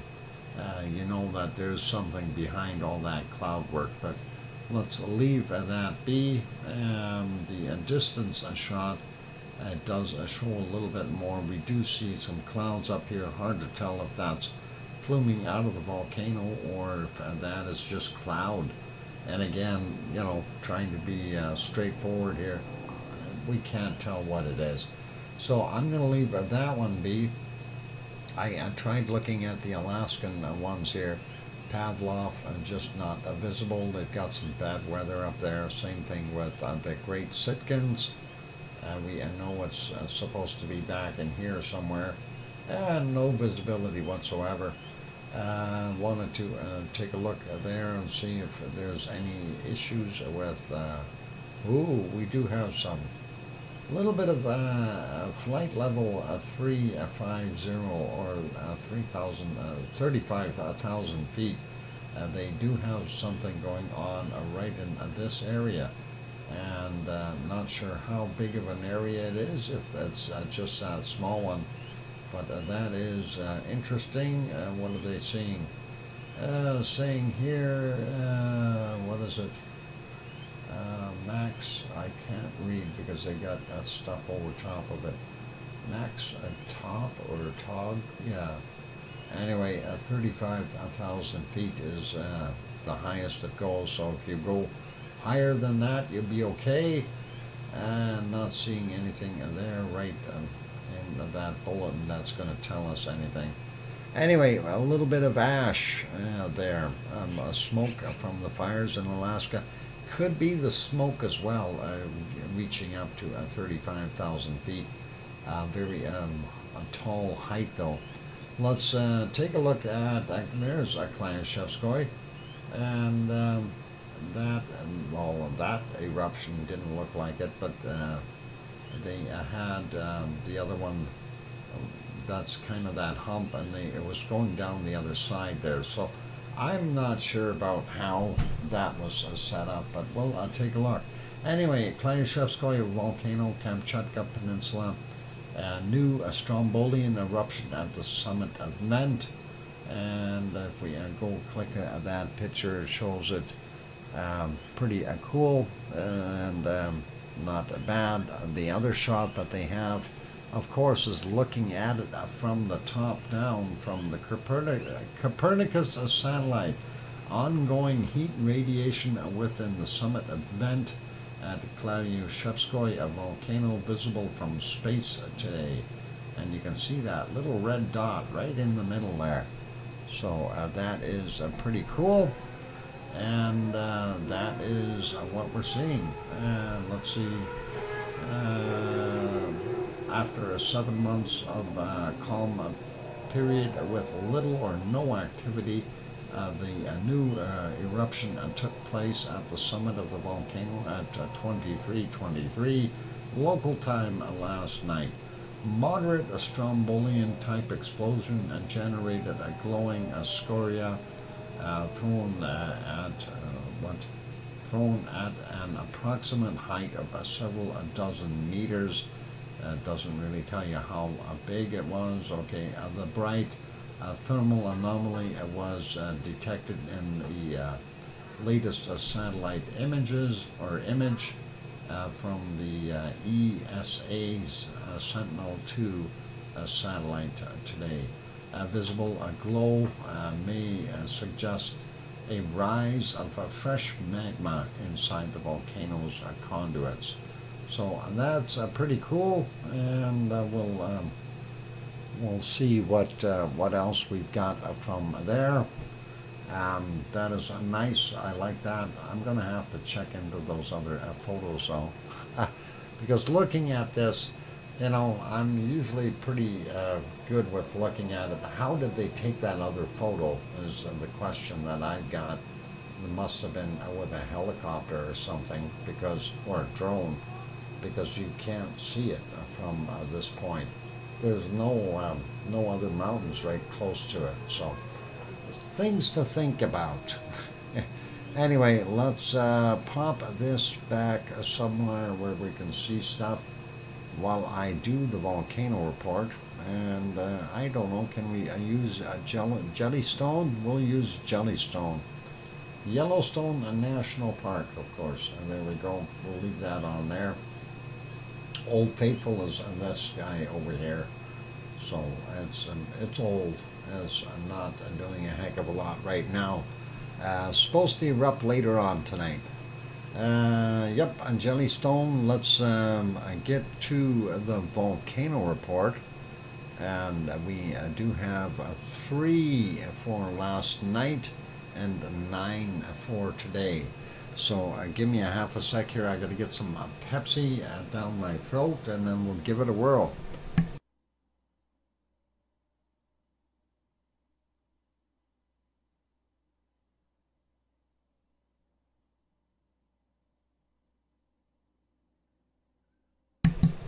Okay, got the microphone back on.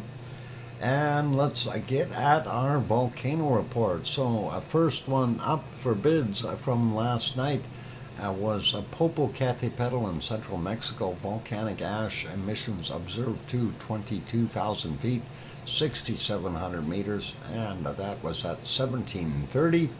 Semeru, East Java, Indonesia, volcanic ash to 14,000 feet. 4,300 meters reported at 20:30 last night. Dukono on Halmahera Island there in Indonesia, volcanic ash to 8,000 feet, 2,400 meters reported at 2,300. Those were the ones from last night, and now we've got the ones for today. The picnic basket is... who's got the picnic basket? I heard that they have some wonderful salami in that picnic basket. That might be something to munch on. Anyway, hang on. I should start out. 9 volcanoes for today. And we have Sabancaya is first on the list. And Sabancaya, of course, has sporadic emissions to 21,000 feet, or 6,400 meters, reported at 15 minutes after midnight, and again at 6:15 a.m. And next one on the list is Nevado del Ruiz in Colombia. And we had volcanic ash emissions to 20,000 feet, 6,100 meters, reported at 1 a.m. And then again, volcanic ash emissions observed in a satellite to 21,000 feet, 6,400 meters, reported at 12 noon, high noon, I guess. Ibu on Halmahera Island in Indonesia, volcanic ash to 8,000 feet, 2,400 meters, reported at 6 a.m. Semeru, East Java, Indonesia, volcanic ash to 15,000 feet, 6,400 or 4,600 meters. Boy, that dyslexia is really getting me lately. Happened at 7:15 a.m. Ubenas in Peru, and Peru seems to have a new one on the list. Continued ash emissions to 21,000 feet, or 6,400 meters, reported at 8 a.m. and again at 14:30. And I'm not sure if I'm pronouncing it correctly, but it's Ubinas. It's a Ubinas, and that is the volcano. We'll have to see what information we can find out about it. It would be pretty cool, and that one is a new one for us. Then we see that we have the report for Klyashevskoye on the Kamchatka Peninsula at 10:52. That's all good. Popocatépetl in central Mexico, discrete volcanic ash emissions observed to 20,000 feet, 6,100 meters, reported at 11:15. Mayon on Luzon Island in the Philippines, we already read that report from 11:38, but there was also eruption of volcanic ash, cloud unknown height, reported at 14:45.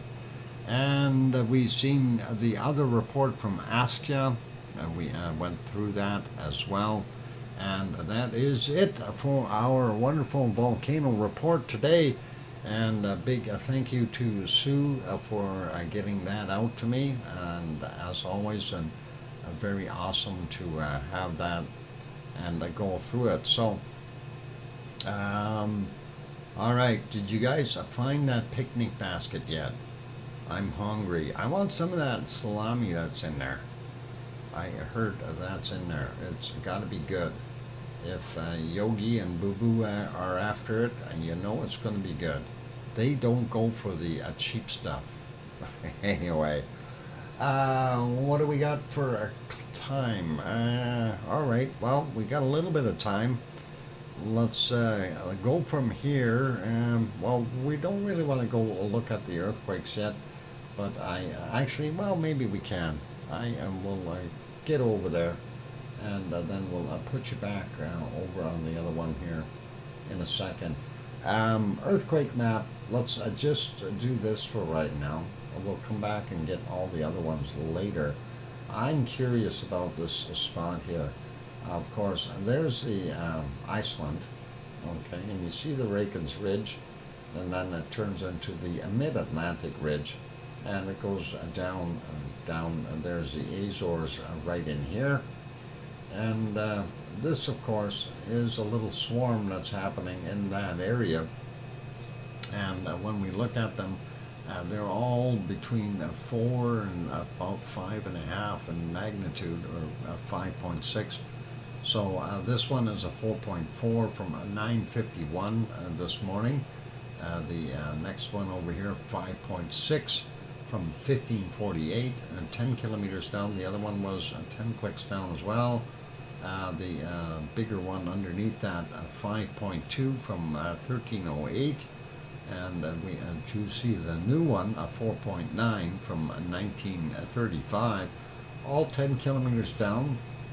This one, 4.7, and that's from 13:11, 10 clicks down. And this one, a 5.0 from 7:27, 10 kilometers down.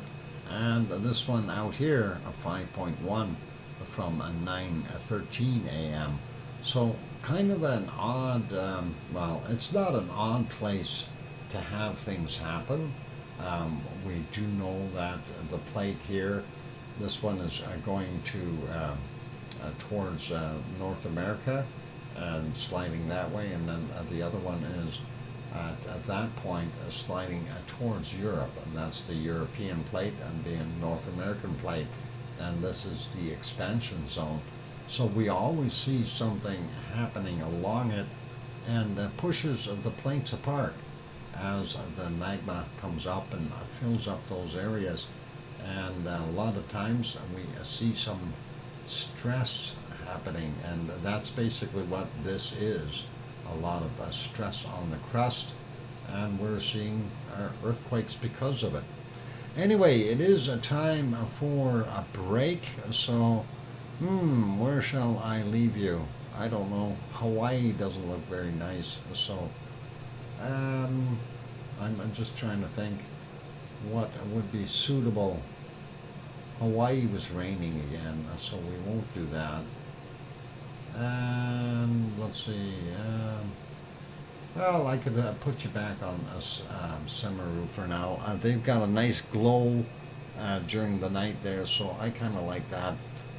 We'll pop it on there, make that bigger for you, and give you the full screen view. At least it's a little bit of lava.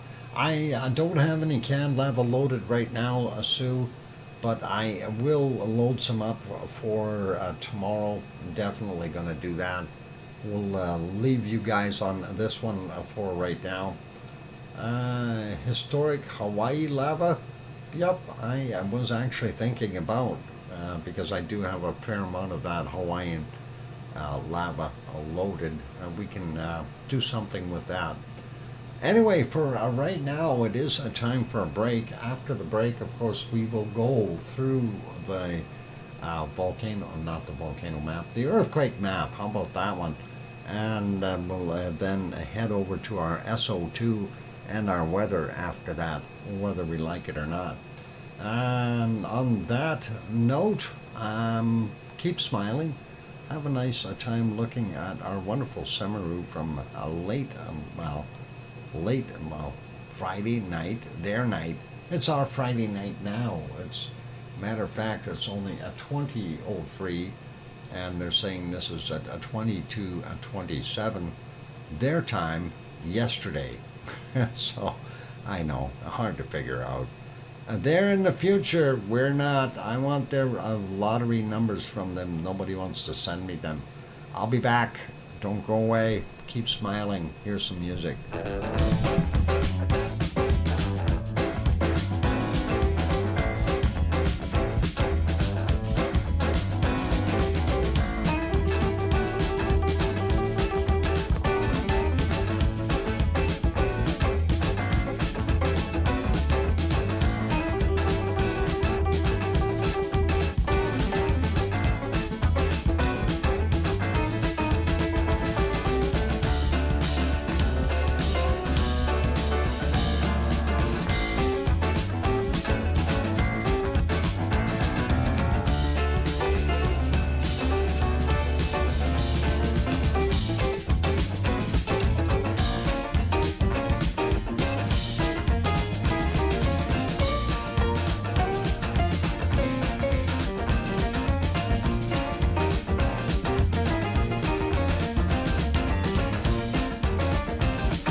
And there we go. The microphone is back on. And, some ducky activity happening. Thank you for the welcome back there, Sue and Cananaska's country. And Sharon asked a very interesting question. When do we get another emoji? We need a magpie one. A magpie, huh? I'm gonna have to work on that. Actually, let me just look at the studio list here and see where we are at membership-wise and whether I can actually add another one. Okay, let's see. Members, customize, and where is my stuff there? Let's see what we got there. Emojis. And I want to just see on the list how many more.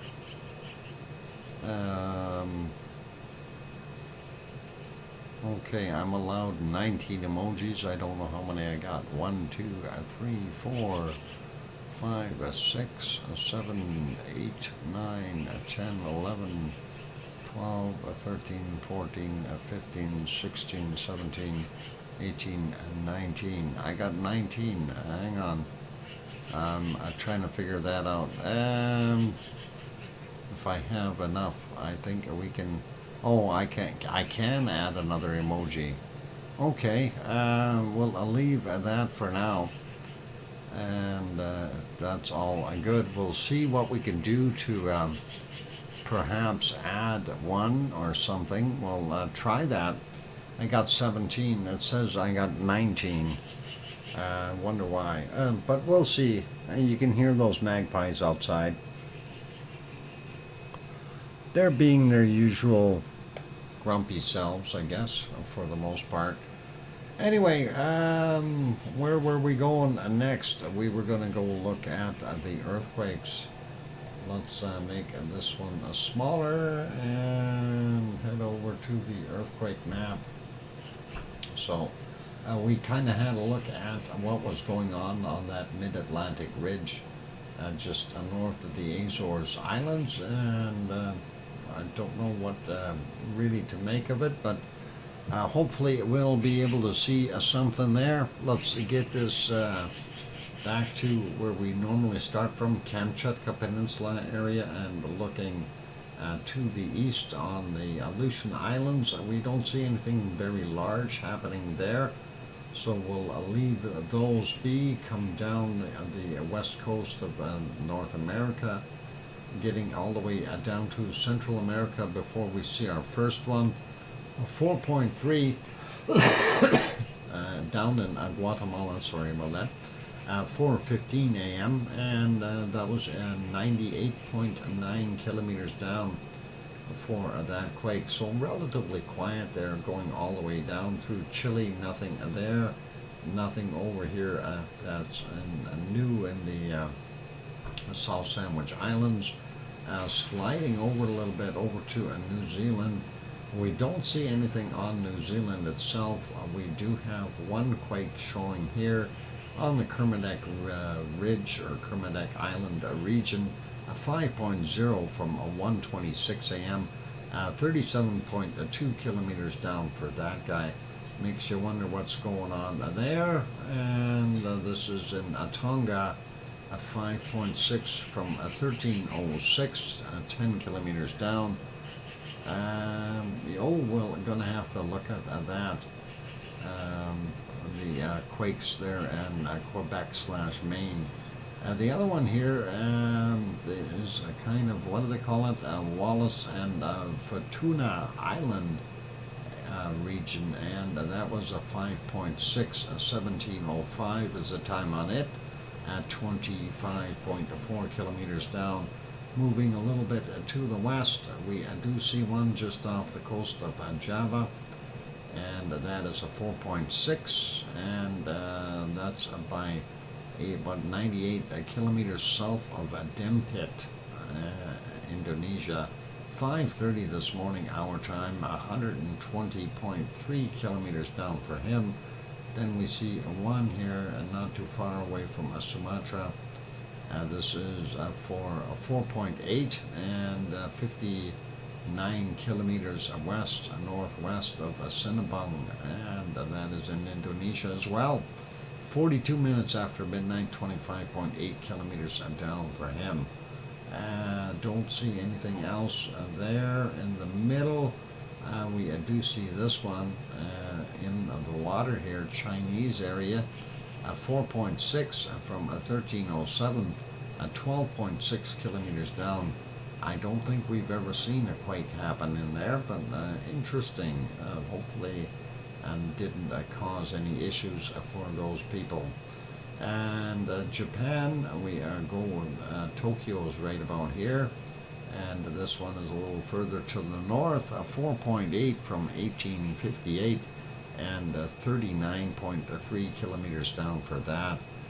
Going up a little bit more, we see this one, and that is a 5.6, and they are calling it Hamatonbetsu, Japan, or Japanese area. Anyway, it looks more like it's almost in Russia, but that is okay. And that was from today at 11:39, 317.6 kilometers down for that. Quite deep, and that is interesting. And we'll take a look for other ones. What was it that Sue mentioned there? The Quebec and Alberta border, yeah, those ones. Let's take a look at see what's going on there. We do see this one. You can see the St. Lawrence Seaway here, of course. Every once in a while we see some stuff going on there. This one was yesterday's 2.2 at Mandeville, Canada, and 3:54 a.m. our time, and 10.5 kilometers down. Then we have this one here, 2.6, and that was, I'm not even going to attempt that name. Well, maybe I should. La Pocatière, if I said it right, Canada. Anyway, 30 minutes after midnight on the 19th, and that's a little bit old. Let's check the other map here for a second, and we'll take a look at that. We do see it on that map as a 1, and that is southern Quebec 2.2. This happened on the 22nd, so that's another one that happened in the area. Interesting, a 9:54 UTC, 10 kilometers down for that one. So yeah, I'm not sure about some of those quakes. And you said it was one right on the border. Looked like 2 on the Quebec Maine border. Yeah, well, Quebec and Maine are right there, but the 2 were up in this region, although they're not showing it on this map. Kind of makes a guy go, all right. And of course, we've seen that swarm. We did already go over that, so that's all okay. I did want to kind of check out what's happening there by Piggy's place. And she's had a few little tremors around there, 2.9 from 7:46 a.m. UTC, 10 kilometers down for that. And then I don't know if she would have felt those. Oh, there's 2 over there, a 2.1 and a 2.9. And on the other side here, we see a 2.2 and a 2.3, and those are Western Turkey. 9:36 for that one, 7 kilometers down. The other one from 16:14, 7 kilometers down. So I'm not sure if she would have felt those. We did see one on the island of Rhodes, 2.5 from 18 minutes after midnight on the 22nd. So yesterday, that could have been felt there by Piggy as well. But the rest a little too far away, but we do still see a horrendous amount of small quakes, and it's not over. We do see those ones in Turkey, and you know, there's a lot going on. And of course, USGS does not show all of the quakes. They show the ones that are typically over 4 in magnitude from other countries. So all these other ones that we are looking at here, they're smaller, 2.1s, that kind of thing. There's a big one, 4.0, that would have been on the other map. But when you look at some of the small ones, 2.9 again, those are not going to show up there, 3.7. So those are all reasonable sized quakes. 3.1, you know, if you're in the area, you definitely feel something that is 2.5 or higher is definitely noticeable. So something to keep in mind. Any more in the Black Sea? Well, let's have a look and see what we got. So we had that one, 4.6, and that was 2:42 a.m. UTC. And then we've got this one here from 16:25, same day, and so 22nd. Yeah, this one is much later, but that is further to the east, 5 kilometers down. 16:25 is the time on that 3.6. And we also see this one here, and that is Kazakhstan, Russia, or Kazakhstan region, Russia, and that was today's 3.5, kind of almost in a line here, and 10:32 for him, 2 kilometers down for that. So it gives you a little bit of an insight as to what's going on. France has had a few quakes as well. Same thing with Spain. So, you know, all these little ones that don't show up on the other map. Very, very interesting. And then, of course, we see the ones in the Azores, or sorry, in the Canary Islands, I meant. And that is interesting as well. I don't see any smaller ones out here. We did have another one here in Dubai area or across the pond, 4.7, and that didn't show up on the map either on the USGS, and that's from 11:55 yesterday UTC, 10 kilometers down for that.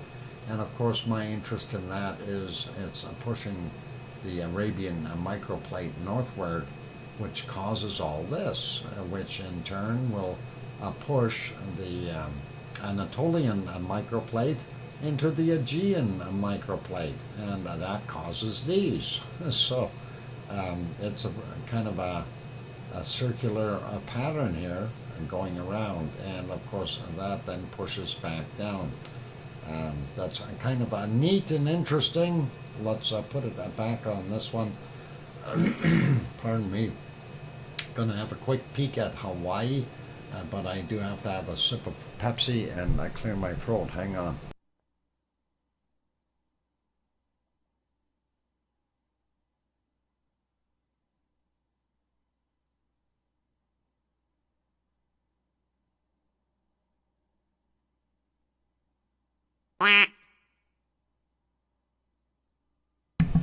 Okay, and that microphone is back on. And yeah, not too much going on in Hawaii. We do see a little bit more activity just beyond the Loihi Seamound on the sides of it, and we got a 2.5 there from 22:41 yesterday, 10.3 kilometers down, 2.6 also out there, 22:45, 10.6 clicks down, and the Pahala region. Well, we got this straggler over here. Let's grab him first. A 2.4, and that is from 17:34 today. Taking off 3 hours to get Hawaiian time. 40.3 kilometers below sea level for that one. Then we've got these ones here, 2.3, 12:53, 29.2 clicks down. Next one is from it's a 2.5 from yesterday, 21:46. 31.6 kilometers down. Next one from yesterday as well, 2.1 from 22:13.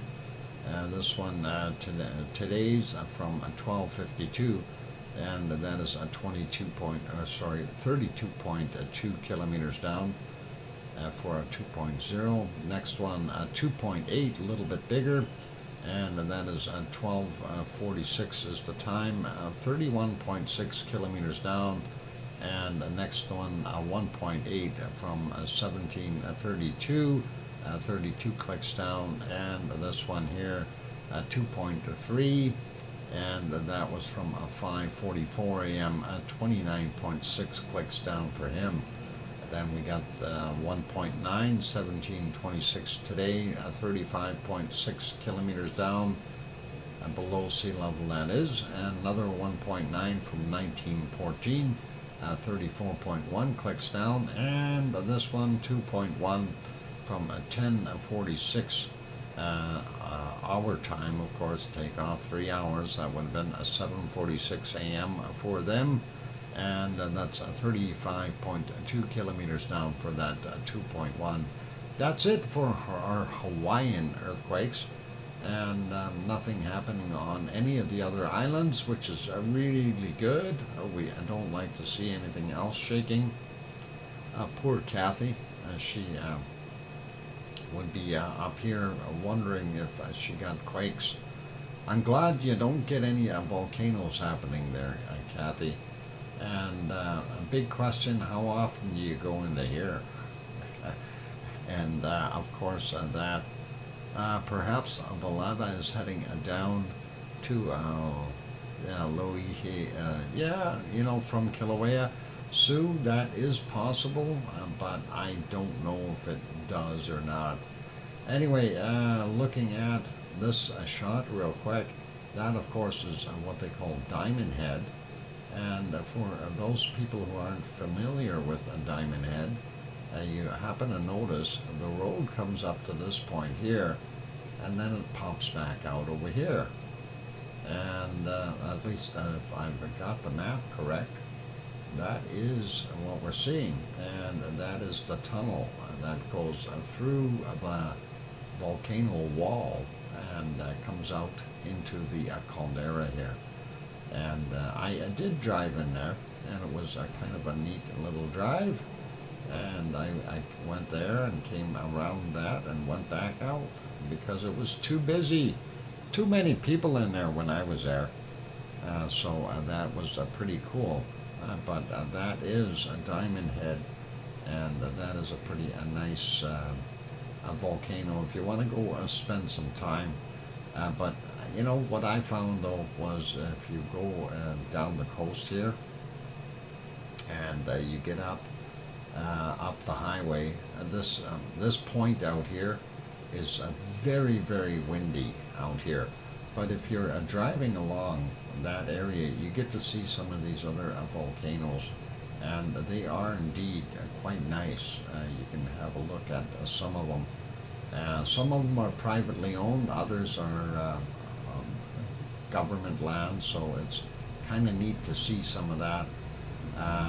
And I remember driving along on the other side here, and there was some smaller ones you could look at and wander around in, so pretty cool to see some of that. Anyway, a wonderful island if you ever get a chance to go there, and pretty cool and awesome. Anyway, I think it is just about a break time. We do want to get to the SO2 map, but I am kind of going slow here. I am tired because Sue was talking about sleeping, and now I'm tired. I have to go get some stuff yet from the store. Anyway, yeah, let's do just a real quick start on the SO2 map. We'll continue afterwards. For right now, we do see some stuff coming off the Kamchatka Peninsula and down here from Paramushura Island. Not sure what's going on down here in this one. It looks like a little heavier area, but probably some other volcano popping there as well, or some off-gassing. But that's not going very far, so, hang on, what happened? I clicked it, and there we go. How about that? That works. Good thing you said something, and I read it there, Sue. There you can see the stuff, and so from the Kamchatka Peninsula and Parameshwar Island down here. The one I'm wondering about is this down in the bottom, and that is kind of an odd spot. Makes you wonder what the heck is going on. This is a volcano, and these are volcanoes. So what is this? I don't know. Looking at what we've got coming from Hawaii, and we still see that plume out in the Pacific Ocean. Hasn't rained enough to wash it out of the air, and hopefully it will rain eventually there. Looking at Alaska and northern Canada looks pretty good up there. Still some fires burning in British Columbia and northern portions of Alberta. So not that bad. We see higher levels of SO2 down here in the southern portions of Saskatchewan as well. I'm not sure if there's a fire there in Ontario blowing to the east, but we do see elevated levels of SO2. And then once we get into Quebec, we know this is a fire, and so is that one. So hopefully they'll be okay, and that is of course blowing across the St. Lawrence Seaway and getting all the way into Newfoundland. And we do see that one is just making it to the coastline. It looks like it's pretty clear for the rest, and we'll take a look. I think I'm going to go take that break now, so we'll come back and we'll do the United States, and onward from there. Looks like Popocatépetl is really pushing that stuff up into the States. We'll see what happens when I come back. All right, going to leave you on live Popocatépetl while I'm on a break. So that is it right there, and I will throw on some music for those good people who are here. If you have not yet subscribed to the channel, consider subscribing. Also, if you're enjoying the show, please do hit that like button. On that friendly note, I am on Popocatépetl, and it's buffering, so that'll stop right away, I hope. Yeah, it did. Okay, here's some music. I'll be back in about 5 or 6 or 7 minutes. Don't go away. More to come. Thanks.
go. The microphone is back on.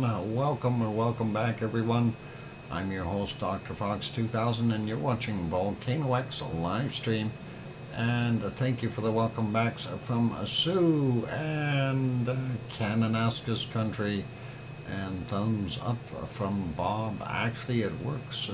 It's way up. Louis, he is 9 miles from the surface. Our new baby island. Well, you know, I hope it does get up there eventually. And Kathy, in time, I'm sure it will. I don't think we'll be around when it does, though. And I hear you, Dr. Fox 2000, from Sharon Stewart. Thanks, Sharon. Oh, a little bit of fun there. All right, let's quit with all the shenanigans and the ducks. Not in my lifetime. Yeah, I don't think so for me either, Sue. Maybe a long-lived individual such as, Irish monk might be able to experience it. We'll see. Let's leave that alone, though. Let's go back over to our SO2 map, and we'll carry on. We did Canada, so now we're going to carry on from the United States on downward. And as mentioned, we are seeing the stuff in the south here. Quite a bit of that SO2 coming up from Mexico. Looks like the western portions, though, are fairly clear, which is not bad. And the eastern side actually isn't all that bad either.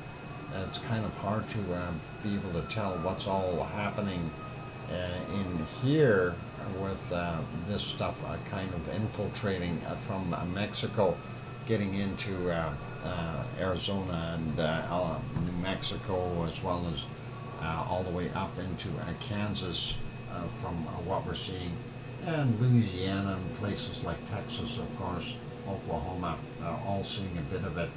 So hopefully it's not that bad, but we do see it covering most of Mexico as well. And that, of course, is down here from Popocatépetl as well as Mexico City. Central regions of the Central American areas are not bad. Looks like we've got Costa Rica with higher levels there. Guatemala not so bad, and the same thing with Nicaragua. And here's our new one. That's Ubana, if I said it right. Ubana. I am not sure if that is the correct pronunciation, but that is in Peru, and that is giving a bunch of more out. Ubanas. Okay, Ubanas. Ubanas. We'll remember that, maybe. Ubanas. Anyway, that is a new one, and that is throwing out a bunch of SO2, so we'll see what it does. And 7 Kaya still working down here as well, and that is mostly from 7 Kaya, this plume going out towards Rio. The other stuff from Chile, we don't see it. It's pretty normal there. But yeah, this Ubanas is interesting. We'll see how that does in the future. Maybe we have a new volcano we can keep an eye on. Anyway, White Isle volcano still got a little bit of a plume there. We are still seeing almost what looks like 2 plumes joining together out here, and you know, I have to wonder what is actually causing that, because this over here, this is Hunga Pai, and it's actually only the 2 small islands, and that's not where it's coming from. That area is clear, so this is kind of makes me wonder why we're seeing it look like a double output. And if we zoom out a little bit, we can kind of see that. A big comma with 2 eyes and dripping a mouth. I don't know. Anyway, Melbourne area, well, the refineries to the east of Melbourne are still putting out a little bit. Coking plants near Sydney are doing their thing. Yasur up here in Vanuatu are doing its thing. Looks like higher levels are coming from Gawa and Naoba there in Vanuatu as well. Not so bad from our Papua New Guinea area. Luotalak looks like it's a little heavier, and Sabankaya, not Sabankaya, Semaru. Semaru is putting up a lot more today. Leo's Barbecue, you know, it might be a Sioux, it might be. So that's East Java, Central Java, this plume likely from Merapi, and then of course again here, hard to tell between the two, but Jakarta puts out a lot of SO2, and so does Krakatau. So we'll see which one wins, and that could be drifting up and back in here as well to make it look a little weird. And what is it, Carinci and Marapi are right in there doing that, and of course over here is where Sinabung is producing its SO2. And looking at Ibu and Dakono right there, pretty heavy today. Not quite as much coming from Mayon and Bulasan. We do know that Taal is still putting out a reasonable amount of SO2, although today on that stream it didn't look like it was putting out a heck of a lot. So we'll see what was really going on in the near future. Taiwan looks pretty normal. Most of China, yeah, pretty normal. But when we get into a Japan area, of course, that is where our wonderful Suwanoshi-jima is. And that is from a Suwanoshi-jima. And if we go here, this is a very, we got another spot in between here. I wonder if there's another a volcanic island in here that is off-gassing. We see a very, very heavy levels from Sakurajima in Japan, and also here what I'm saying from ASO, very, very heavy output from ASO today, and there's the entirety of that caldera showing the plume from Taal. Awesome. Well, maybe you have to post her channel on here a couple of times and get things going. Looks like Tokyo, a little heavier conditions today. This plume up here, that's from our wonderful Asama, and Asama not putting out as much today. Anyway, getting back to our stuff here on the Kamchatka Peninsula. We kind of went through that already, so it looks pretty cool. But this one's a little confusing. In the middle area here, we're seeing another volcano, and yes, these are all volcanic islands. So for one of them to be throwing out some SO2 is certainly not unheard of.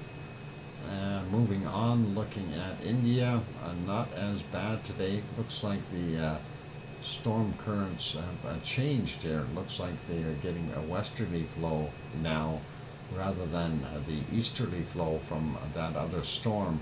That may be further down here or may have dissipated completely, but I'm sure that they're happy that by Parjoy is gone. South Africa still doing their thing, and of course they're in the Democratic Republic of the Congo. We've got Nyagurajima, no, is it? Yeah, and boy, Goma 1 and 2. I have to read those two names, otherwise I can't do it. And not being able to discern what's coming from Urta Ale right in here. We're all good with that. And of course, looking at Iran or Saudi Arabia, Kuwait, Iran, and Iraq. yeah, Naira Congo and Nyamuragira. There we go. Boy, I've always got trouble with those names. Some of them are just too much for my little pea brain to handle some days. And looking at what we see here coming from Etna, it's hard to tell that that's actually from Etna, but most of it is. And we do know there's a little bit coming from Stromboli, nothing outrageous. And this obviously some kind of still pick, and we're not seeing too much happening there either. We do see some smoke in that one. So we'll leave that guy be, and that is basically our SO2 for today. Not bad looking in the rest of Italy or France, Spain, Portugal, those places. We do see a bit of SO2 there in Germany and Holland, but nothing crazy. So levels are pretty fine. And the rest looks okay to me, so we'll leave that be. We'll get our weather map going, whether we like it or not. Brett and Cindy, what are they doing? Are they planning to have babies? I hope not. Yeah, I know, punny, very funny. Weather map, whether we like it or not, we are going to look at it. We see up to about, did I see that right? 25 degrees in there. There's definitely a 24 in here. They may even have some higher temperatures, but yep, up to about, yeah, I thought I seen a 25 in there. Definitely a little bit of warmth happening for those good people in Alaska. That is not bad. Yukon doesn't look too bad, but we see that cold air pushing back down into northern portions of Northwest Territories, as well as Nunavut.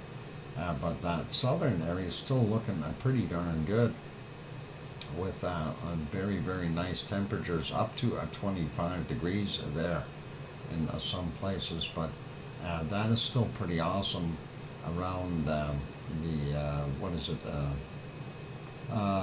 Greater Slave Lake, and that's what it's called. Looking at about 20, 21 degrees all the way around it. So not bad for those guys. Let's take a look at Vancouver real quick.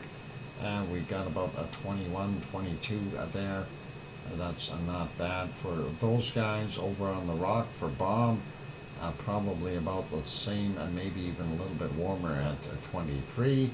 Looks like our desert area here, Soyuz sitting at about 27, 28. Penticton about 24 today. Kelowna 24. Vernon about 20. What did I say? 22. Yeah, that's what it is. And of course, looking at Edmonton, 19 right now. Calgary coming in about the same temperature, maybe a little less. And Saskatoon about 21 degrees. Kananaskis down there is got in Swift Current. He's got 19 right now. That's not too bad. And going over, looking at Winnipeg coming in about 20 degrees. Judy M has likely got some nice temperatures as well. For evening, it's not bad, 18, 19 degrees.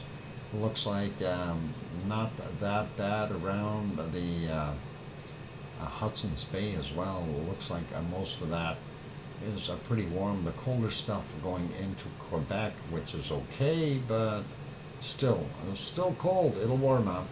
18 in Toronto, we've got about 18 in London, 19 in Detroit, Chicago coming in at about 21, 22, Milwaukee about 20 degrees, Montreal coming in at 23, Quebec City at 22. Looks like we have up to 22 degrees in some places there in New Brunswick. And we see about 16, 15, 16 in Cole Harbour, 17 just right next to it for,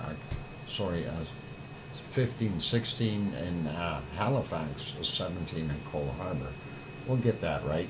There's some other temperatures further south, though, up to 21 degrees, so hopefully they'll get some warm air. And keep them warm all night long.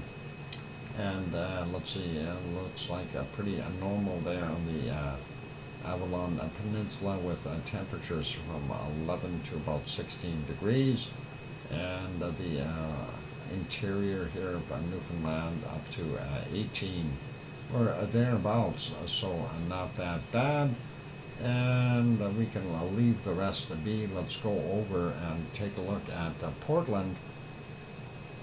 And supposed to go up to 29 tomorrow. Ooh, that's going to beat ours. We're only supposed to get to 26, which is still a very, very nice day. Let's see, San Jose about 15, 16 degrees. San Francisco coming in at 14, 16 on the northern side of the bay. Sacramento 20, I mean. Bakersfield 24. And looks like LA sitting at around 17 degrees. We are seeing temperatures up to 35 degrees there in the Death Valley region. So that is pretty cool, or warm in that case. And thank you, Sue, for bringing that up, saying 34 there. Las Vegas, that is, of course, 32 degrees for their high. Let's get rid of that. Why did that pop up? I didn't mean to click on it. I just wanted to look at it. Let's refresh that, see what happens. That might work. Anyway, that is what we got there. Mexicali down here, 30 degrees. Some of those places, 32. So 35 so far, the highest we've seen in Death Valley. 30 in Phoenix. Tucson coming in about 30 right now as well. And Albuquerque coming in about 27 Celsius. Looking for those hot spots. We do see, well, is it Texas or is it Mexico? It's on the border. The border itself is hot. There's a 37, and that is in Texas. There's 36s and 37s in Mexico as well. Interesting. San Antonio coming in at about 31 right now. Corpus Christi 28. Austin coming in at 30. Houston sitting at 25, a little bit cooler. And Dallas going up there. They too have about 25. Looks like some mixing weather there. And Oklahoma City at 23 degrees. Little Rock, Arkansas 26. New Orleans sitting at about 28. And looking at Montgomery, Alabama, coming in about 25 there.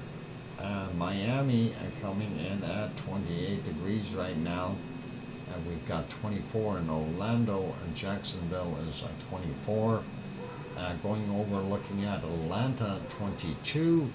And of course, Charlotte, North Carolina, 22 as well. 21 there in Raleigh for Grandma B. Virginia Beach coming in at 21 as well. Baltimore 21, Washington 21, Philadelphia is 21, and 20 in New York, and Boston at 19. Not bad temperatures for those guys. Let's get back down into Mexico. Let's find the super, super hot stuff. There it is, 39 degrees in here. I've seen it somewhere. Where are you? There you are. 39 so far is our highest temperature on the planet, and that is in Mexico. And we see some very hot stuff in this little region as well. So very, very interesting to see that temperature going up. Sliding down here a little bit more, looking at Mexico City, anywhere from about 18 to 20 degrees. These hot spots, not quite as hot as the northern end. And 39 is what the magic number is to beat now. Looks like the Yucatan Peninsula is pretty good. And sliding through, yeah, when I say pretty good, it's around 29, 30 degrees all the way through. So pretty steady. It's all jungle in here, by the way. If you want mangrove, that's what you got over there. Looks like pretty normal through Central America. And getting into Colombia, we do see about 27, 28 in that area. And of course, we've got Venezuela coming in up to 27, 28 as well in the hot spots. And the cooler areas or jungle areas, 24, 25 degrees in most of those places. And we are seeing that in Peru as well, with some places up to 26, 27. The rest looks not bad. Lima coming in at about 18 right now. Bolivia, same kind of fare, about 21 to about, I think, 26 degrees for the warm areas. They do have some very cold highlands and stuff. So that's something to consider. And looking at Rio de Janeiro, 21, 17 at Sao Paulo. And looks like Paraguay is still fairly warm. Some of that warmth is getting into the northern parts of Argentina. And then we see Paysandu at about 14, Buenos Aires at about 12. Darn it, I clicked on it again. I hate doing that. Okay, I refreshed that map. Okay, and Santiago over on the other side, 14, 15 degrees.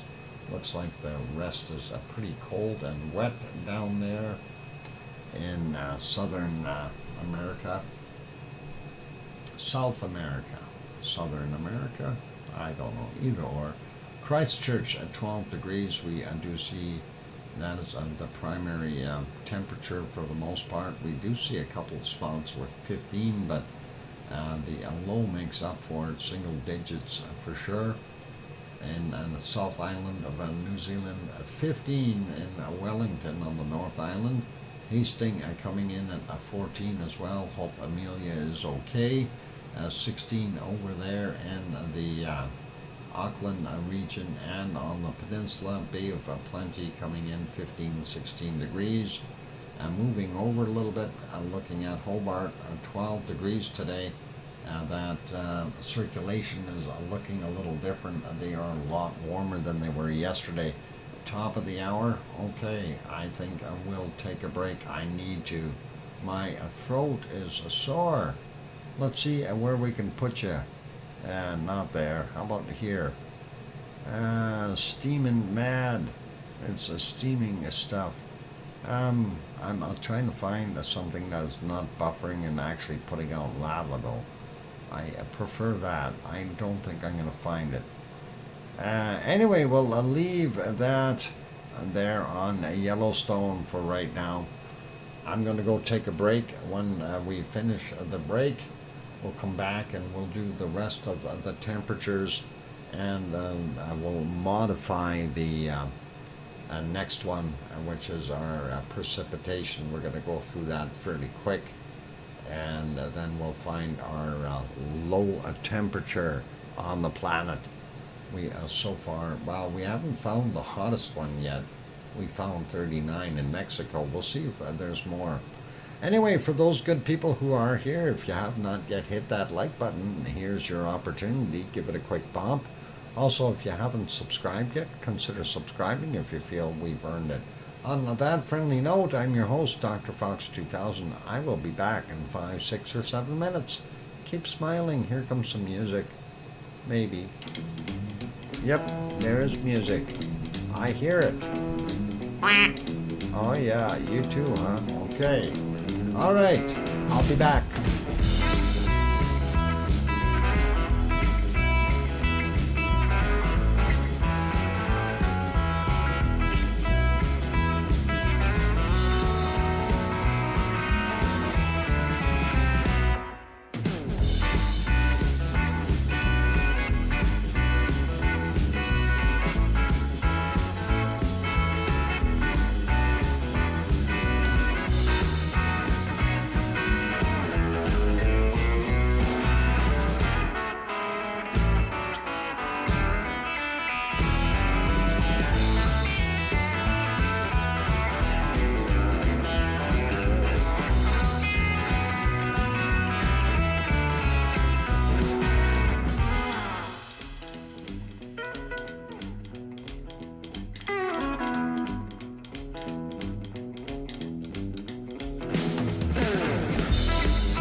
we go. Welcome or welcome back, everyone. I'm your host, DrFox2000, and you're watching a VolcanoX live stream.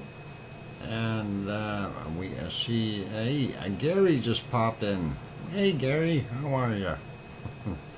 Anyway, thank you for the welcome backs from Cananaskis country and Sue.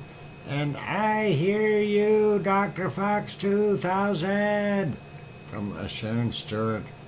And of course, there is that duck. It's in there somewhere. I have no idea.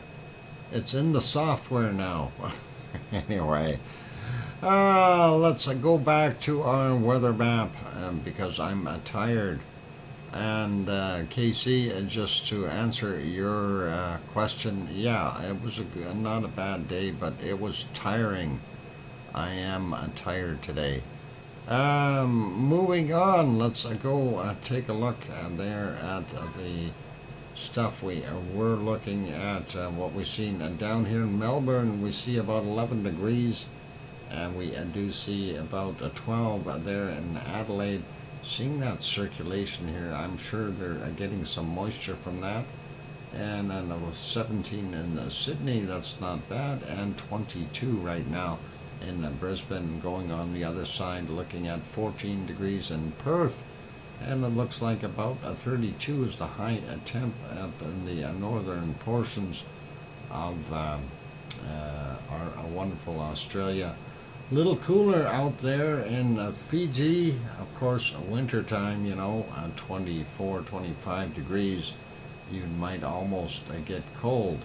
Anyway, that's very early in the morning though, so wait a few more hours. It'll warm up. We do see the Kermadec Ridge area, and then of course going up a little further north here, Solomons and places like that, 26, 27 degrees. Vanuatu still holding their winter temps. Same thing with Vanuatu, or New Caledonia, I mean. And pretty normal temperatures in the Philippines. No, boy, am I messing up. I am tired. This is Papua New Guinea. The Philippines we haven't got to yet. Looks like Java is warming up to 32 degrees, and that's going to get warmer. And the Sumatra is pretty good as well. Singapore coming in at about 30. And let's go up and take a look at Bangkok. Wow, 32, 33 degrees in Bangkok. That's pretty hot and humid from what I understand. 33 over in Manila as well. Not so good. Hong Kong coming in at about 27. Moving up, looking at Japan. Not bad temperatures. Even Korea has got some nice temperatures. And we do see up to 38 degrees there in China. Wow, that is impressive. Kagoshima coming in about 26. Tokyo sitting at 28 right now. Beautiful day for those people. And 25 in Sapporo. And that is pretty awesome. Kamchatka Peninsula, I'm blowing my socks off with 27 degrees for the high temp there. And let's see, pretty nice. All that snow will be melting. They will probably have some flooding conditions if those temperatures continue, if they don't have them already. Looking at India, Delhi coming up at about 28 degrees. We are seeing up to about 37 degrees in some places in Pakistan. So very warm for those folks. And looking in here, we see a 41 in Iran. I ran away from that because it's 41 degrees. Wow. So that's our high so far today. Mexico loses out. And what do we got over here in the Sahara Desert? Up to about 35 degrees. So Iran has got the hot one. And looking at Madagascar, still fairly cool. Southern Africa, the southern third as we call it, is doing pretty cool as well. And not till we get up into the Sahara Desert where it starts to warm up.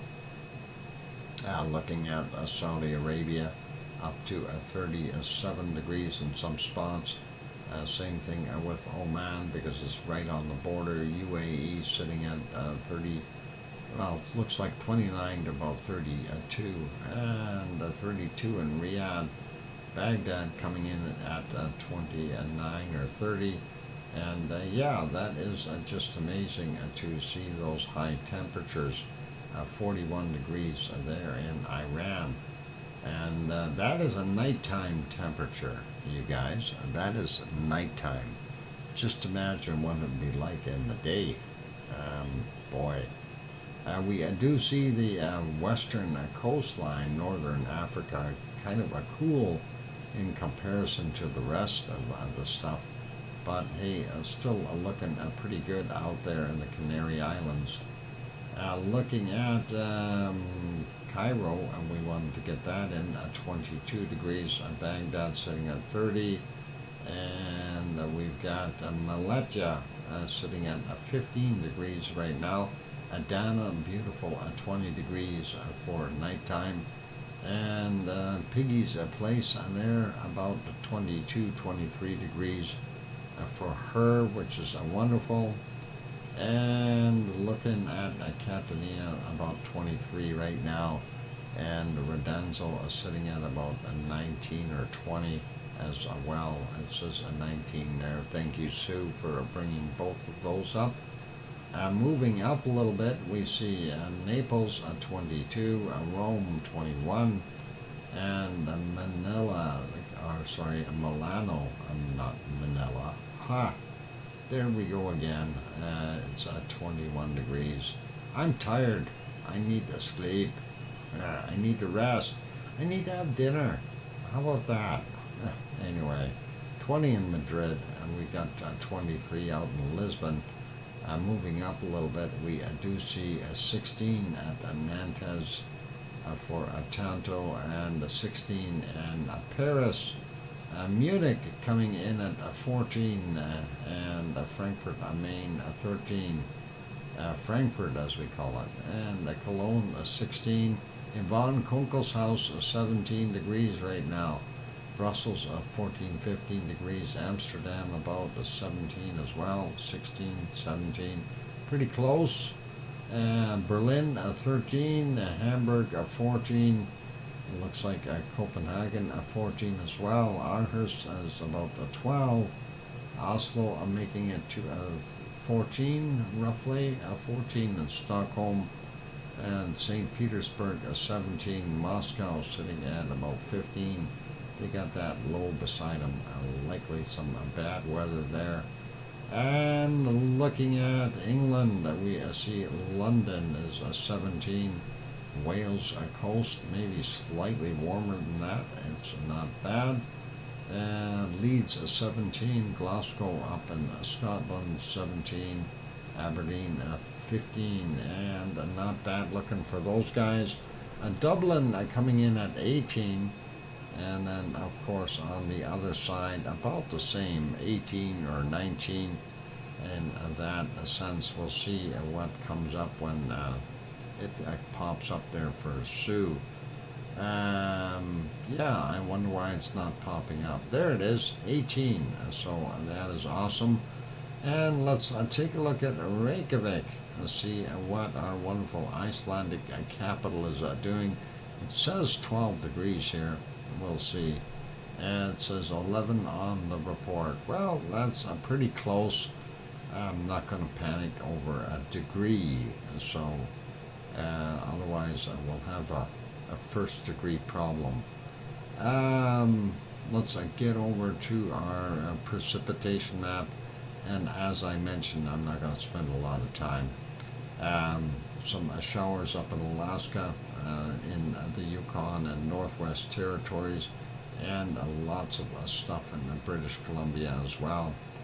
And that is kind of spread out, even some isolated showers down in the southern portions of the Rockies. Sliding over a little bit, looks like all the bad stuff's down south of the border maybe. Ice rain in the middle of the Hudson's Bay. It's kind of crazy. Looks like northeast of Toronto, they've got some little thunderstorms. And out here in Newfoundland and Labrador area, as well as in Quebec, has got some rain. Let's take a look at to see what we got in the U.S. Looks like small storms out here near Washington, in Washington State anyway, and looking at southern Oregon and northern California. Redwood forest area, they've got some small storms. Looks like Idaho, Montana. Well, Montana seems to have the most of it, but the intense stuff seems to be in South Dakota. Minnesota has a storm there at the Great Superior Lake, Lake Superior. How about that? That works.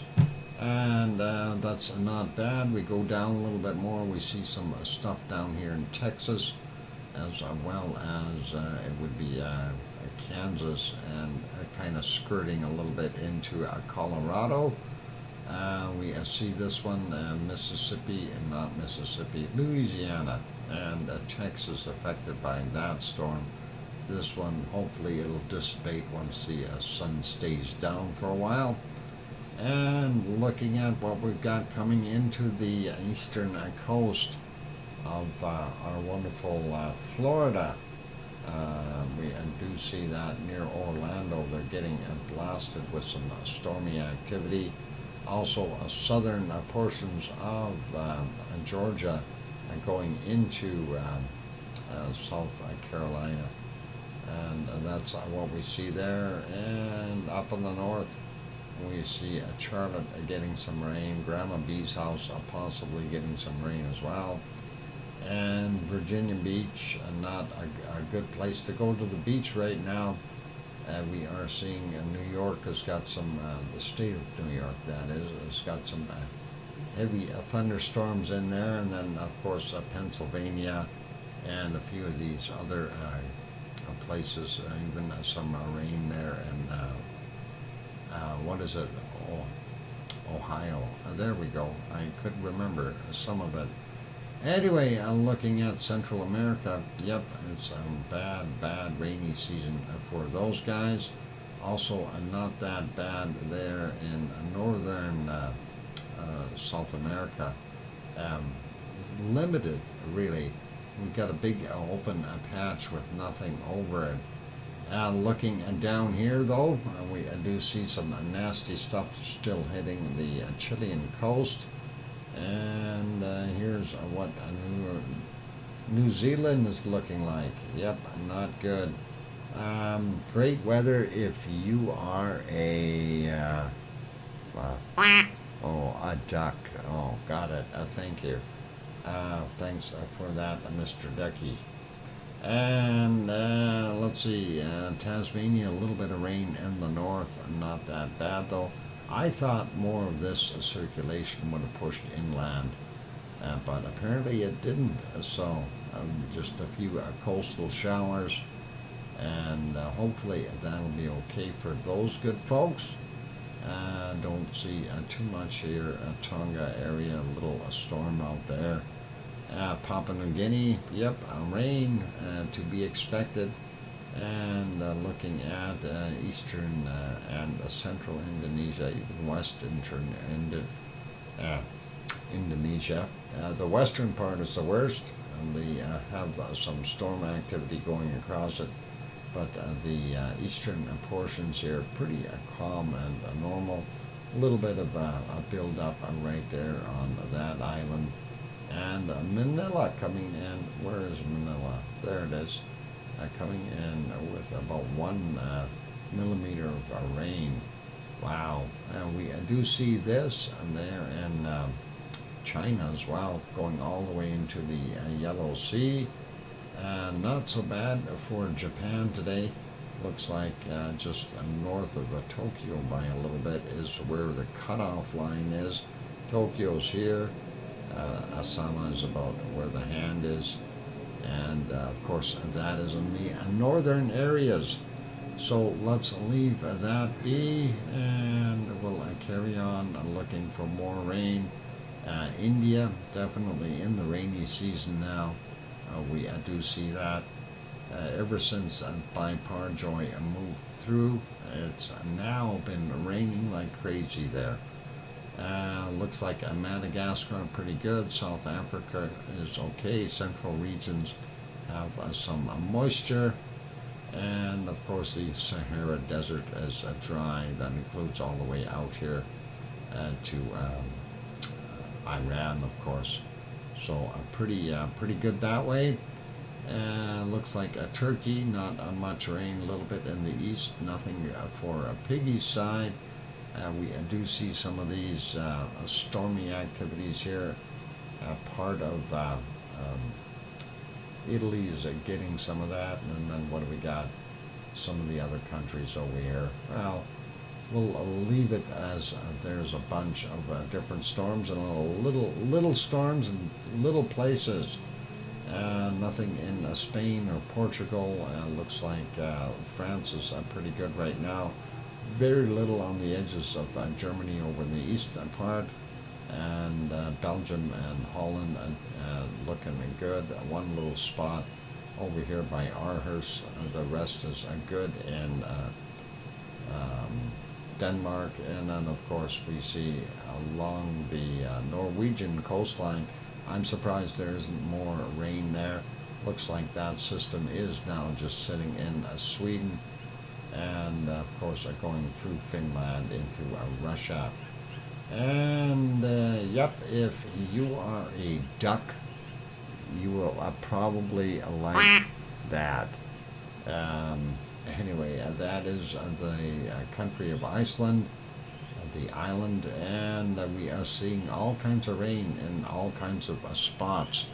So that is what we've got, and that was some ice rain over here in the Greenland Sea, and southward some snow as well for them. We'll see what happens in the future. That's it for our weather. Let's go back over to the coldest temperatures, hunting for that. We know the hottest one was 41 degrees, and looking for the coldest, I already see a minus 79 right in there. There's a minus 80. Do we have a minus 81? 79, 78. Nope. Where'd that a minus 80 go? We've seen it in there. It definitely was in there. Okay, well, and now it's only showing us a minus 79. And there's a minus 80 right there. Why does that not show up? It's got to be there somewhere. Anyway, a little spot there, minus 80. That's pretty chilly. And don't know what to say, but other than brr, I don't want that. Minus 65, 70s up there, 75 below, 76 below. That is pretty cold. 75, 76 below there as well. So some really cold temps in there, and we see minus 73 over on that side.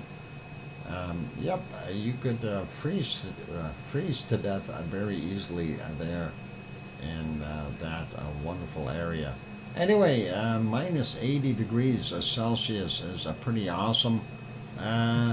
Coldest temp, you found that too. Awesome, Sue. And it's a tie once again. I think we tied yesterday, didn't we? Or no, yesterday was the first degree beating.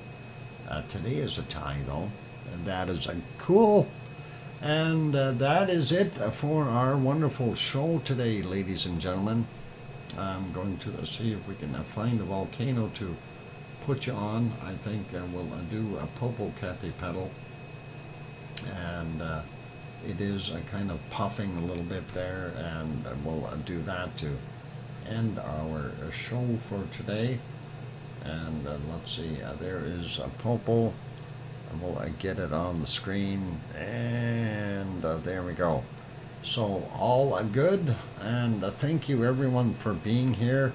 A big thank you goes out to our moderators, Arizona Snowman, Piggy, and the CND Boy, and Gary, and 24/7 Live AZ Skies, even if he is late.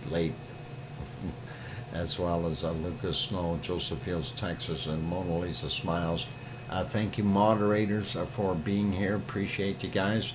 Also, a big thank you to our wonderful Sue for providing those nice reports and everything. That always helps out. And I want to say a big thank you to the only a super chatter / gift giver for today, and that is Grandma B, who gifted one gift certificate and a $2 super chat. Thank you very kindly, Grandma B. That is awesome. Appreciate your support, and really nice to see that. That at least covers things. So yeah, and as far as I'm going to be working on trying to get, there's things, we're doing all the time on this show, and that is adding different new music every once in a while, as well as I'm going to be working on more emojis, and we'll see how that goes, and we'll try little things here and there, so hopefully we'll see some more good eruptions somewhere. That's something that I'd really, really like to see. And we know sometimes it's not the easiest. We know that, things don't always fall into place.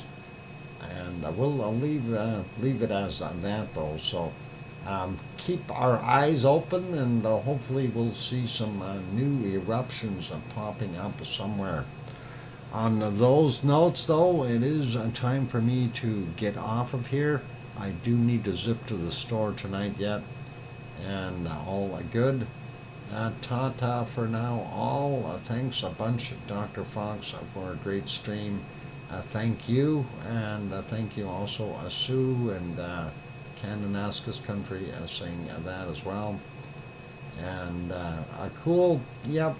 I don't need to do much shopping. I just need to get coffee creamer for the morning, and that should just about be it. Maybe I'll get a snack and some duck food. Yeah, duck food. I think that might be good. Yeah, all right. Anyway, on those notes, time to wrap it up. Be good, be kind, take care of yourselves, everyone. All of the best of you. Yeah, oink oink, shopping bags and a duck. Yep. Gotta go. Be good, be kind, take care, and the only thing left to add, please tell your loved ones that you love them tonight, for tomorrow is never promised. I'm your host, Dr. Fox2000, here in Edmonton, Alberta, Canada, where we've got a very lovely sunset happening right now. And you can watch that over on the other stream, which C&D Boy will, he already did. He put the link in there, and you can always go over and have a look at it. And be good. We'll see everyone tomorrow. Good night, and oink oink.